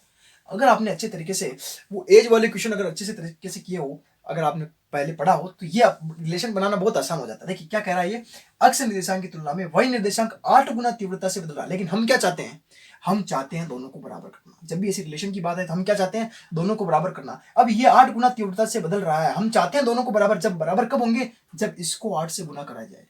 समझ गए, हम चाहते हैं दोनों को बराबर करना हो, तो एक्चुअल में ये रहा था 8 गुना, लेकिन हम क्या चाह रहे हैं, दोनों बराबर हो जाए। बराबर कब होंगे, जब ये 8 से गुना होगा। क्लियर है यहाँ तक, ऐसे रिलेशन बनाता हूं, ठीक है। ये कंडीशन होगी अपने पास में, इसको फर्स्ट दे दो भले चाहो तो। क्लियर।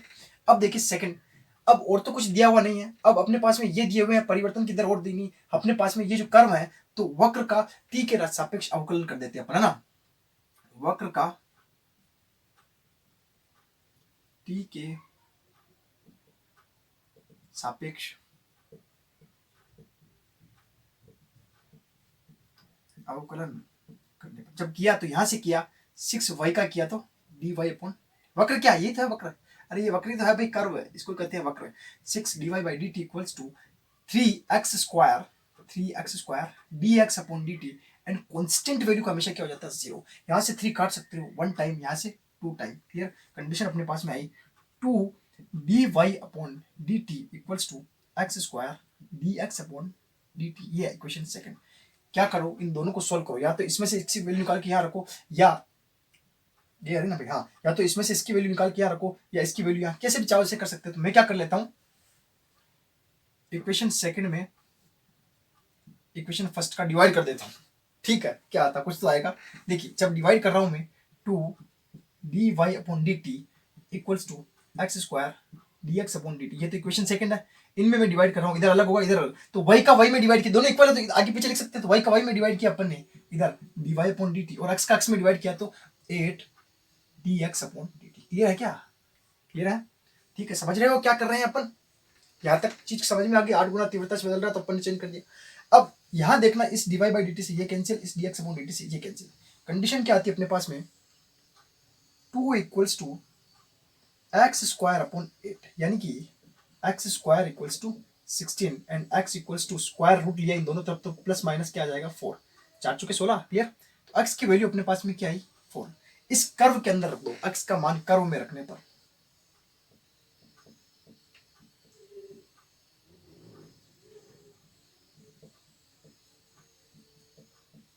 जब रखा x इक्वल्स टू 4 लिया पहले, 4 पर y क्या आता है x इक्वल्स टू 4 लियो, देखिए 6y equals to x equals to 4 की cube plus 2। Similar x equals to -4 पर 6y इक्वल्स टू -4 की क्यूब प्लस 2, क्लियर है क्या।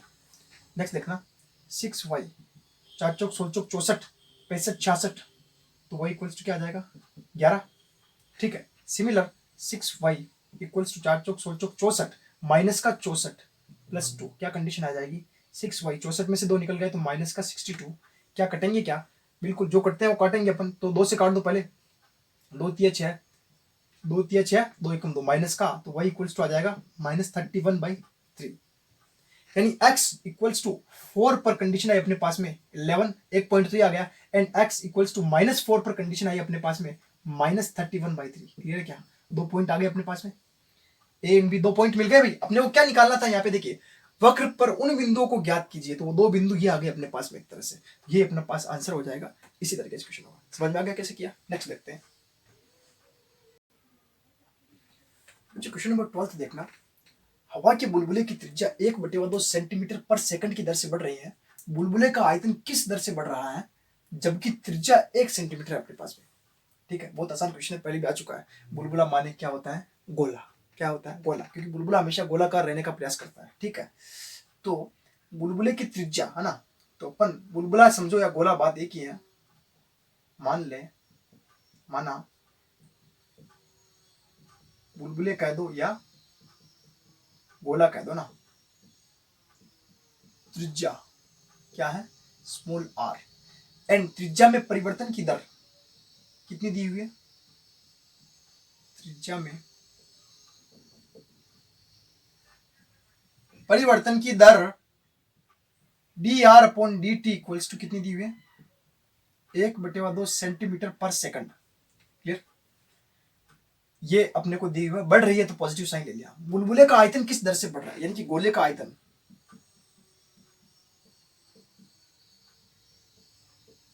आयतन v हो जाएगा, क्या हो जाएगा 4/3 पाई आर क्यूब, क्लियर। अब ये कह रहा है कि बुलबुले के आयतन किस दर से बढ़ रहा है, यानी कि इसका भी दर निकालना आपने, है ना। तो आयतन में परिवर्तन की दर, आयतन में परिवर्तन की दर dv/dt, क्योंकि dt में चल रहा है question, equals to 4/3 pi 3r², फिर r का किया dr/dt, इसको एक दे दो भाई इक्वेशन फर्स्ट, dv/dt क्या हो जाएगा अपने पास में, इस 3 को 3 से कैंसिल आउट कर दिया, 4 पाई r² एंड इसकी वैल्यू है 1/2, इसको फिर से यहां से काट दिया, 2 बार कटा 2 पाई r²। अब यहां से लास्ट में एक कंडीशन और देखिए, जबकि त्रिज्या r हो, r पे तो अपने को ये निकालना है dv/dt, r इक्वल्स टू क्या है 1 गिवन है कंडीशन, ठीक है। तो dv/dt क्या आ जाएगा अपने पास में 2 गुणा पाई 1 का स्क्वायर, क्या आ जाएगा 2 पाई, सेंटीमीटर में चल रहा है क्यूब पर सेकंड। समझ गए क्वेश्चन कैसे हुआ, आंसर कैसे निकला 2 पाई, ठीक है। बहुत आसान क्वेश्चन था, तो हो जाएगा, इजी था। नेक्स्ट देखते हैं इसे, बच्चों क्वेश्चन नंबर 13 देखना। एक गुब्बारा जो सदैव गोलाकार रहता है का परिवर्तनशील व्यास, परिवर्तनशील व्यास 3/2 2x+1 है, x के सापेक्ष आयतन के परिवर्तन की दर ज्ञात कीजिए। पहली बात इसके अंदर व्यास दिया हुआ है ना, त्रिज्या नहीं दी हुई सीधी। दूसरी बात इसने कही कि परिवर्तनशील है व्यास, कौन सा परिवर्तनशील, यहाँ रेट ऑफ चेंज की कंडीशन नहीं कह रहा है ये, कि अगर अगर रेट ऑफ चेंज की कंडीशन कहता तो यहाँ पर कुछ ना कुछ होता, सेंटीमीटर पर सेकंड वगैरह ऐसा कुछ होता, तो यहाँ पर व्यास परिवर्तनशील तो है, लेकिन अगर आप x की वैल्यू कुछ रख दोगे तो फिक्स्ड हो जाएगा, यानी कि वो जैसे बढ़ता घटता वाला नहीं, फिक्स्ड वाला है, जैसे आप चेंज करके बार बार चेंज कर सकते हो, लेकिन वो फिक्स्ड वाला चेंज होगा, ठीक है। रेट ऑफ चेंज की कंडीशन नहीं है, इसका ध्यान रखना कि ये रेट ऑफ चेंज नहीं है, ध्यान रखना रेट ऑफ चेंज नहीं है, इसका ध्यान, सीधा व्यास दिया हुआ, क्लियर। सॉल्यूशन चलते हैं कि परिवर्तन क्या है गोला, ठीक है। तो गोले का व्यास दिया हुआ है व्यास गोले का व्यास। इन जनरल गोले का व्यास क्या होता है? त्रिज्या r होती है तो व्यास क्या होता था? 2r। क्या होता है? 2r। कितना दिया हुआ बता दो भाई? 3/2 2x + 1। क्लियर? तो अगेन अपन लिख सकते हैं यहाँ से त्रिज्या स्मॉल r क्या हो जाएगी बताओ भाई? 3/4। ये 2 नीचे मल्टीपल हो जाएगा, इधर क्या हो जाएगा? 2x + 1। क्लियर यहाँ तक? अब ये कह रहा है कि x के सापेक्ष आयतन के परिवर्तन की दर ज्ञात। सबसे पहले तो आयतन क्या होगा? तो गोले का आयतन, आयतन क्या होगा भाई? v = 4/3 पाई r। इसीलिए मैंने स्टार्टिंग में फॉर्मूले लिखाए थे, इसीलिए लिखाए थे क्योंकि हर क्वेश्चन के अंदर फॉर्मूले यूज हो रहे हैं, इसलिए लिखवाए थे ना। तो v = 4/3 पाई r³ अपने पास में हो गया, और r की वैल्यू यहाँ से यहाँ पुट कर सकते हैं आराम से। अरे भाई जब तक आप r की वैल्यू नहीं रखोगे तब तक आप x के रेस्पेक्ट में डिफरेंशिएट कैसे करोगे? कर भी लिया, मसलन अगर आपने r के रेस्पेक्ट में पहले कर दिया, यहाँ पे पहले नहीं रखा लास्ट में रखोगे, फिर भी dr/dx बनेगा, फिर से इसका करना तो पड़ेगा। तो अपन क्यों ना पहले ही r का मान रख देते हैं ना। तो r का मान रखने पर, r का मान क्यों रख रहे हैं? क्योंकि x के सापेक्ष अवकलन करना है, x का फंक्शन तो अपने पास इसके अंदर है, तो इसीलिए रख रहे हैं। Then v = 4/3। नहीं भी रखोगे तो भी हो जाएगा, वैसे कोई दिक्कत वाली बात नहीं। बाद में वापस उसी का करना पड़ेगा, 3/4 2x + 1। अब यहां देखिए क्या था अपने पास में? 4/3 पाई r³, यानी इसका पूरे का क्या है? Whole power 3। ये भी ध्यान रखिए। सोल्व करते हैं। अब ये 4/3, ये 3/4 कैंसिल होगा। कैसे कैंसिल होगा? देखिए v = एक 4/3 इससे कैंसिल हो गया, पूरा का पूरा पाई तो बाहर है, तो एक एक और बचेगा, क्योंकि का 3 है तो एक एक तो कैंसिल हो गया, एक एक और दो और बचे ना, तो यहाँ हो जाएंगे 3 क्या 9, यहाँ हो जाएगा 4 चौके 16। समझ में गए? क्या एक 4 से एक 4 कैंसिल, लेकिन 4 की क्यूब था, एक कट गया, 2 बचा, 4 चौक 16। इसी तरह से 3 क्या 9, और यहाँ पर 2x + 1 का तो होल क्यूब ही रहेगा, कुछ चेंज नहीं होगा। अब आप कर सकते हो x के सापेक्ष अवकलन।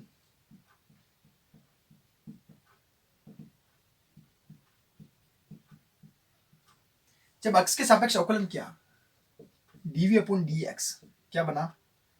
9/60 पाई। अब इसका करेंगे तो पहले घात का होगा 3 2x + 1 का होल nxn - 1, यानी 3 की पावर n - 1 कितना? 3 - 1 2 आ जाएगा। फिर इसका होगा d/dx, फिर से इसका 2x + 1। ठीक है, करते हैं आगे क्या आता है। देखिए यहां से अगर आप काटना चाहो तो नहीं कटेगा, इसका भले मल्टीप्लाई हो जाएगा, 9 × 27/16 पाई, और यहाँ से सेम ऐसे ही 2x + 1 का होल स्क्वायर। इसका किया फिर से अंदर, तो इसका हो जाएगा 2x का 1 + 0। फिर इसका अंदर 2 से मल्टीप्लाई कर लो, या इससे काट दो, 2 का 8 बार कट जाएगा, है ना। तो हो जाएगा 27/8 पाई 2x + 1 का होल स्क्वायर। ये आया अपने पास में dv/dx। अब अपने पास में x तो है नहीं, वैल्यू रख नहीं सकते, तो यही रेट ऑफ चेंज ऑफ आयतन में परिवर्तन की दर यही आ गई। और आयतन में परिवर्तन की दर है तो सेंटीमीटर वेंटीमीटर भी हमें कुछ पता नहीं, न जाने क्या है। लगा तो सकते हो, अगर लगाना चाहो तो सेंटीमीटर क्यूब पर सेकंड लगा सकते हो, मीटर क्यूब पर सेकंड। अपने पास में कुछ है ही नहीं यहाँ पे, ना जाने सेंटीमीटर या कुछ पता नहीं, ना जाने क्या है। ठीक है, तो अब इसको ऐसे छोड़ सकते हो, कोई दिक्कत वाली बात नहीं। या लिख भी सकते हो centimetre cube per second, metre cube per second से इसका आंसर आएंगे, क्योंकि आयतन में से भी। क्लियर? नेक्स्ट देखते हैं इसका। मुझे क्वेश्चन नंबर 14 देखना, बहुत ही शानदार क्वेश्चन है ये। एक पाइप से रेत 12 सेंटीमीटर क्यूब पर सेकंड की दर से गिर रही है। गिरती रेत जमीन पर एक ऐसा शंकु बनाती है जिसकी ऊंचाई सदैव आधार की त्रिज्या का 6ठा भाग है। रेत से बने शंकु की ऊंचाई किस दर से बढ़ रही है जबकि ऊंचाई 4 सेंटीमीटर है? सबसे पहले तो मान लिया कोई अपने पास में एक पाइप है, ये वाला पाइप है, जैसे मान लिया एक पाइप है, ठीक है, और इस पाइप से क्या आ रही है? रेत गिर रही है, और रेत गिरते गिरते एक तरह से क्या बना रही है अपने पास में? एक शंकु। शंकु क्या होता है? एक टोपी के आकार का होता है। क्या होता है? टोपी के आकार का होता है, जिसके अंदर क्या होती है? एक तो होती है हाइट h, एक होती है रेडियस r, और एक होती है तिर्यक ऊंचाई l। क्लियर? अब ये कह रहा है जैसे कि ये जो सारा गिर रहा है, जैसे अपने पास में जैसे ये रेत गिर रही है यहां से ना, अब ये पाइप से रेत गिर के किस आयतन से? एक पाइप से रेत 12 सेंटीमीटर क्यूब पर सेकंड की दर से गिर रही है। जैसे जैसे गिरेगी, गिर गिर गिर के यहाँ पे एक तरह से शंकु का निर्माण, शंकु के टाइप की आकृति का निर्माण कर दिया। यानी कि ये जो आयतन निकल के, मैंने कहा था ना, जब कुएं से सारा पानी निकाल देते हैं अपन, तो वो जो पानी का आयतन होता है और कुएं के अंदर जो निकला वो आयतन उसके बराबर हो जाता है। यानी कि ये सारा आयतन जो भी मिट्टी का आयतन है, इस शंकु की आकृति बना दी, शंकु के आयतन के इक्वल हो चुका है। शंकु बना दिया एक पूरा पूरा, उस रेत ने इतना स्थान घेर लिया, तो एक शंकु के आयतन के इक्वल हो गया ना। ठीक है, सॉल्यूशन देखते हैं अपन यहाँ से क्या बन रहा है। देखिए एक पाइप से रेत 12 सेंटीमीटर क्यूब से गिर रही है, यानी कि आयतन ही है, अब न जाने क्या है, शंकु बन रहा है। लास्ट में जाके कह रहा है, अभी नहीं कहा इसने, अभी तक तो नहीं कहा ना, फिर क्या इसने कि रेत जमीन पर शंकु बनाती है ना, तो क्या कहा, आयतन, क्या लिखा, आयतन, आयतन 12 सेंटीमीटर क्यूब पर सेकंड की दर से गिर रही है, यानी कि डीवी अपॉन परिवर्तन की दर है ना, ये क्या है, पर सेकंड का मतलब dv upon D T equals to कितना दिया हुआ है, 12 सेंटीमीटर क्यूब पर सेकंड। जो क्वेश्चन कहेगा वो करते जाएंगे। अब जब शंकु की बात कह दी इसने, गिरती रेत जमीन पर एक ऐसा शंकु बनाती है, शंकु, शंकु, शंकु के बारे में जानते हो क्या कुछ बातें, स्टार्टिंग में बताई थी, वीडियो के स्टार्टिंग के अंदर है, नहीं आती है, फॉर्मूला नहीं याद है, स्टार्टिंग में जाओ देख के वापस आ जाओ, ठीक है। शंकु में क्या क्या होता है, शंकु की मान लिया अपन ने, सबसे पहले तो मान लिया अपन ने ऊंचाई h और त्रिज्या मान लो r, एंड तिर्यक ऊंचाई तो मेरे ख्याल से इसमें काम में नहीं आएगी अपने पास में, मान लो बोली है अपने, इसको कहते हैं तिर्यक ऊंचाई भी, ठीक है, ये इसकी r रेडियस त्रिज्या हो गई, ये इसकी हाइट हो गई, ठीक है, और इसका आयतन, ये आयतन ये इसी के ऊपर आ रहा है, तो ये आयतन पूरा इसी का ही रहेगा, ठीक है। अब देखिए बात क्या क्या है इसकी, जिसकी ऊंचाई सदैव आधार की त्रिज्या का छठा भाग है, जिसकी ऊंचाई सदैव आधार की त्रिज्या का कौन सा भाग है, ऊंचाई सदैव आधार, क्या लिखा हुआ है, जिसकी ऊंचाई सदैव आधार की त्रिज्या का छठा भाग है, हम चाहते हैं दोनों को बराबर करना, ये ऊंचाई आधार की त्रिज्या का छठा भाग हम चाहते हैं दोनों को बराबर करना, तो इसको छठा भाग कर देते हैं। तो यहां तक अपन पहुंच चुके हैं ना, समझ में आ गया ये रिलेशन कैसे बनाया, पहले भी बना चुका था मैं इसे रिलेशन, इस बार फिर बना दिया, ठीक है। एक कंडीशन थी आ गई, तो इससे अपन अभी इसको यहीं से रख देते हैं, और हमें फिर आगे क्या निकालना है, त्रिज्या छठा भाग, रेत से बने शंकु की ऊंचाई किस दर से बढ़ रही है, यानी कि ऊंचाई के अंदर ही अपने को निकालना है सारा कुछ। तो आप एक काम कीजिए, अपने को कंडीशन ऊंचाई के अंदर ही सब कुछ h में होगा, तो अपन क्या करते हैं, r को तो एलिमिनेट करना ही पड़ेगा अपने को, लास्ट में r इक्वल्स टू यहीं पे निकाल देते हैं 6h, कोई दिक्कत नहीं, 6 का इधर मल्टीप्लाई करा दिया, ठीक है, क्योंकि r को एलिमिनेट क्यों करना पड़ेगा, क्योंकि ऊंचाई के अंदर ही निकालना, ऊंचाई किस दर से बढ़ रही है, तो ऊंचाई के अंदर निकालना है। अब ऊंचाई बढ़ रही है, घट रही है, क्या हो रहा होगा देखेंगे अपन क्या होगा। तो अब ये जो बना, ऊंचाई कब बढ़ेगी पहले तो मुझे बताइए, जब आयतन में परिवर्तन होगा तब ऊंचाई बढ़ेगी ना, और रेत गिरेगी तब ऊंचाई बढ़ेगी। तो हम देखते हैं शंकु का आयतन, शंकु का आयतन v बराबर क्या होता है बताओ भाई, 1/3 पाई r स्क्वायर h, इसके अंदर हाइट भी आती है, ठीक है। अब यहां पर अपने पास में हमने जो ये r बराबर 6h रखा था, यहां पर रख दिया, r को एलिमिनेट करना पड़ेगा, क्यों करना पड़ेगा, क्योंकि अपने को h में परिवर्तन की दर निकालनी है ना, तो r बराबर 6h रखने पर है ना, रखा अपन ने, then v equals to 1/3 pi r बराबर 6h, मतलब कितना जाएगा 36h स्क्वायर, एक h पहले से था, ठीक है, समझ में आ गया। इसको फिर से काट दिया, 3 एकम 3, 3 दूना 6, यानी कंडीशन आ गई अपने पास में 12 पाई h क्यूब, क्लियर है क्या यहाँ तक, देखिए 12 पाई h क्यूब क्लियर है। अब अपने को t के सापेक्ष अवकलन करते हैं, क्योंकि अपने को ऊंचाई में किस परिवर्तन की दर निकालनी है, जब t के रिस्पेक्ट में डिफरेंशिएशन करेंगे तभी तो dv अपॉन dt आएगा, और अपने पास में dv अपॉन dt है और h निकल जाएगा, तो t के सापेक्ष अवकलन, क्या कंडीशन आ जाएगी भाई, dv upon dt equals to, यहां से 12 pi constant, 12 pi constant, h का क्या हो जाएगा 3h स्क्वायर क्यूब है इसलिए, फिर dh upon dt, clear condition है, समझ में आ गई क्या कैसे क्या, nx n माइनस 1 h बचा, फिर dh अपॉन dt। अब यहां से फिर से यहां हम dv अपॉन dt का मान रखेंगे ना, dv अपॉन dt का मान रखने पर, dv अपॉन dt का वह, dv अपॉन dt वह, यहां देखिए लास्ट में जबकि ऊंचाई 4 सेंटीमीटर, जब ऊंचाई 4 सेंटीमीटर तक पहुंच जाए तब अपने को इसमें परिवर्तन की दर निकालनी है, h का मान भी रखेंगे, वह h बराबर क्या रखने पर 4 रखने पर, रखो भाई क्या आता है, dv अपॉन dt कितना है 12 दिया हुआ है, इक्वल्स टू 12 पाई, या आप इसको मल्टीप्लाई कर लो भले, 12 36, 36 पाई, चलो आगे h स्क्वायर मल्टीप्लाई 4 का स्क्वायर, फिर आगे multiply D upon D T, ठीक है भाई, समझ में आ रहा है क्वेश्चन, तो डाउट हो तो कमेंट करके पूछते भी जाना कि सर यहाँ इस स्टेप ने आपने कैसे निकाली, हालांकि हर एक स्टेप को मैंने बहुत अच्छे तरीके से आपको समझा दिया है, कहाँ कहाँ से वैल्यू उठा के रख रहा हूँ मैं वो सब बता रहा हूँ ना। अब देखिए यहाँ से आप बहुत बड़े आसानी से काट सकते हो, यहाँ से 12 को इससे काट दिया 3 बार, 12 दिया 36 है ना, अब यहाँ से 4 चौक 16 और 16 दिया कितना हो जाएंगे 48, अब यहाँ से कटने का मतलब यहाँ नहीं है कि जीरो हो गया, यहाँ क्या बचा 1 equals to 48 pi d h upon D t, d h upon D T equals to अपने पास में लास्ट क्या आ जाएगा 1 अपॉन 48 पाई, पाई को ऐसे रहने दीजिए क्योंकि पॉइंट वाली वैल्यू आएगी, इतना लफड़ा अपन नहीं करते ना। डीएच अपॉन dt हाइट है, हाइट क्या था, हाइट भी तो एक सेंटीमीटर टाइप ही होती है ना, सेंटीमीटर अपॉन सेंटीमीटर पर, ये क्या सेकंड में चलेगा। इस तरह से इसका पूरा का पूरा सॉल्यूशन है, यानी कि हाइट जो है क्या हो रही है, दर से बढ़ रही है, यानी पॉजिटिव आंसर का मतलब ये बता रहा है कि बढ़ रहा है और बढ़ेगा ही बढ़ेगा। अभी ऊपर से रेत गिरी तो कम थोड़ा होगा, बढ़ेगा ना। तो ये सेंटीमीटर पर सेकंड 1/48 पाई सेंटीमीटर पर सेकंड की दर से क्या हो रही, बढ़ रही, रेट ऑफ चेंज ये निकाल दिया अपन ने। समझ में आ गया आपको कैसे किया क्वेश्चन, अच्छा क्वेश्चन, ध्यान से पढ़ना इसको, हो जाएगा। नेक्स्ट देखते हैं क्वेश्चन नंबर 16 देखिए। पूरी एक्सरसाइज के अंदर दो क्वेश्चन अपने पास में 15 और 16, दोनों के अंदर सीमांत आय निकालनी अपने को। क्या सीमांत, जब भी ऐसा क्वेश्चन आए तो ध्यान रखना, छोड़ना मत, बहुत आसान क्वेश्चन है ये। देखिए किसी उत्पाद में x इकाइयों के विक्रय से प्राप्त कुल आय rx रुपए में, rx हो fx हो कुछ भी दिया हो, फंक्शन होगा कुल मिला के ना, fx दिया होगा और अपने को अगर सीमांत आय पूछे लास्ट में x = 7 रखना है, ठीक है।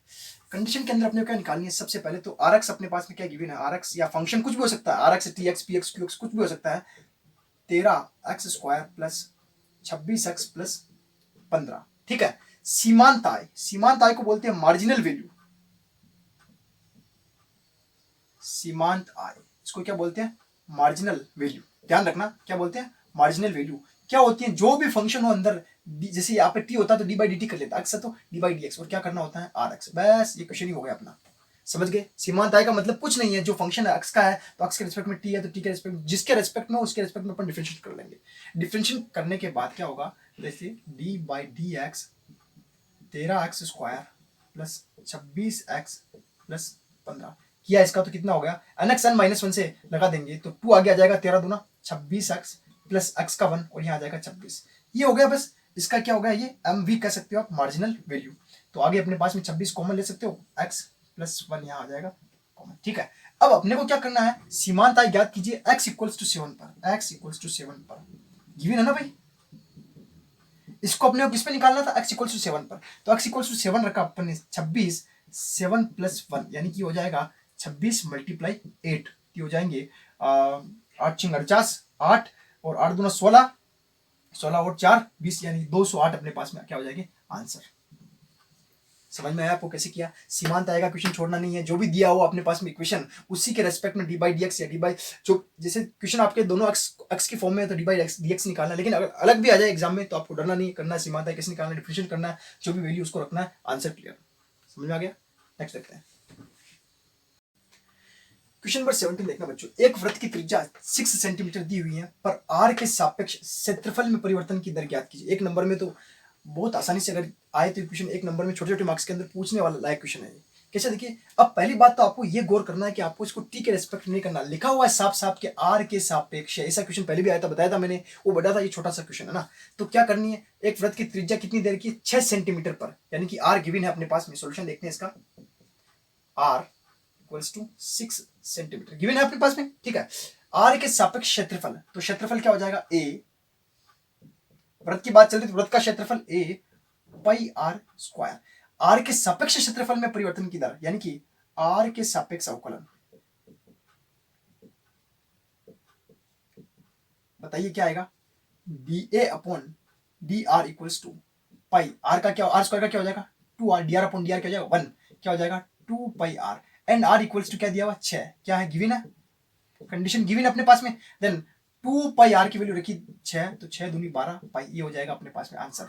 क्या है अपने पास में, D A upon D r = 12 पाई, किसमें चलेगा, ये क्षेत्रफल में चल रहा है, सेंटीमीटर में है, देन सेंटीमीटर का स्क्वायर पर आर में चल रहा है, इस बार सेकंड नहीं आएगा, सेंटीमीटर ही आएगा, ध्यान रखिएगा इस बात का, सेंटीमीटर आ जाएगा और यही इसका आंसर हो जाएगा, इकाई भी ध्यान रखना, ठीक है। नेक्स्ट देखते हैं इसका बच्चों, आज का लास्ट क्वेश्चन अपने पास में, क्वेश्चन नंबर 18, क्वेश्चन कर लिया है फिर भी आ गया, देखो क्या क्वेश्चन, आर एक्स दिया हुआ, आपने मैंने कहा था ना कुछ भी गिवन हो सकता है यहाँ पे, 3x² प्लस 36x, एक्स के अंदर सबसे पहली बात तो x = 15 पर क्या निकालना है, सीमांत आय, मार्जिनल वैल्यू निकालनी है। तो सीमांत आय जो होती है, सोल्यूशन देखना, मार्जिनल वैल्यू जिसको कहते हैं अपन एम आर, क्या होती है डी बाई डी एक्स, जो भी फंक्शन होता है उसका क्या करते हैं डिफरेंशिएशन, एक्स के रिस्पेक्ट में कर रहे हैं तो यहाँ पर हो जाएगा डी बाई डी एक्स, अपने पास में आर एक्स क्या है पूरा का पूरा 3x² plus 36x plus 5, clear, D by D x किया तो यहाँ हो जाएगा 3 दूनी 6x प्लस यहाँ हो जाएंगे 36, ये आ गया अपने पास में इसका मार्जिनल वैल्यू एम आर। अब x = 15 पर निकालना अपने पास, x = 15 पर, तो एम आर क्या हो जाएगा 6 × 15 प्लस 36, ये हो जाएंगे 15 × 6 90 प्लस 36 यानी हो जाएंगे 9 और 3 12, 126 इसका क्या हो जाएगा मार्जिनल वैल्यू। मार्जिनल वैल्यू को या एमआर को बात एक ही है। ठीक है, समझ में आ गया आपको किस तरह से अपन ने निकाला मार्जिनल वैल्यू को, सीमांत आय जिसको कहते हैं अपन, इस तरह से निकाल सकते हैं। हालांकि ये दो दो कॉन्सेप्ट हो गए इसके। सीमांत आय का थोड़ा सा अपन स्टार्टिंग के अंदर कॉन्सेप्ट के अंदर नहीं बताया था, तो यहाँ अपन ने डिस्कस कर लिया पूरा पूरा, सारे क्वेश्चन हो गए इस तरह से। 6.1 एक्सरसाइज आपकी पूरी हो गई, लगभग सारे क्वेश्चन मैंने मेरे द्वारा आपको करवा दिए गए, बहुत अच्छे तरीके से समझाए गए हैं। ये जो एक्सरसाइज है लगभग बच्चे करने से डरते हैं, करते नहीं है। इनको क्वेश्चनों को लैंग्वेज टफ लगती है, समझ में नहीं आता है क्वेश्चन और छोड़ देते हैं, तो आपको उनको छोड़ना नहीं है। बहुत अच्छे तरीके से समझाया गया है, वीडियो को पूरा देखना सही तरीके से, तो समझ में आ जाएगा आपको, है ना। इससे नेक्स्ट वाली वीडियो के अंदर अपन एप्लीकेशन ऑफ डेरिवेटिव्स का देखेंगे। इंक्रीजिंग एंड डिक्रीजिंग फंक्शन क्या होते हैं, वर्धमान एंड ह्रासमान फंक्शन क्या होते हैं, उनके बारे में पढ़ने की चर्चा करेंगे। आज की अगर वीडियो आपको समझ में आया और rate of change of quantities अगर आपको समझ में आया हो तो वीडियो को लाइक एंड शेयर जरूर कीजिएगा, एंड चैनल को सब्सक्राइब करना मत भूलना। आपके चैनल सब्सक्राइब करने से आपका ही फायदा है। देखिए, अगर नेक्स्ट वीडियो अगर आप जल्दी चाहते हो, चैनल को सब्सक्राइब कर दीजिए। और लगभग अपन पूरा जैसे आधा पोर्शन अपना 12th का होने में आ रहा है, ये जैसे 6 वाला चैप्टर पूरा हुआ और आधा पोर्शन लगभग अपना हो जाएगा, फिर इंटीग्रेशन वगैरह पढ़ेंगे। ठीक है, तो आज इतना ही, धन्यवाद।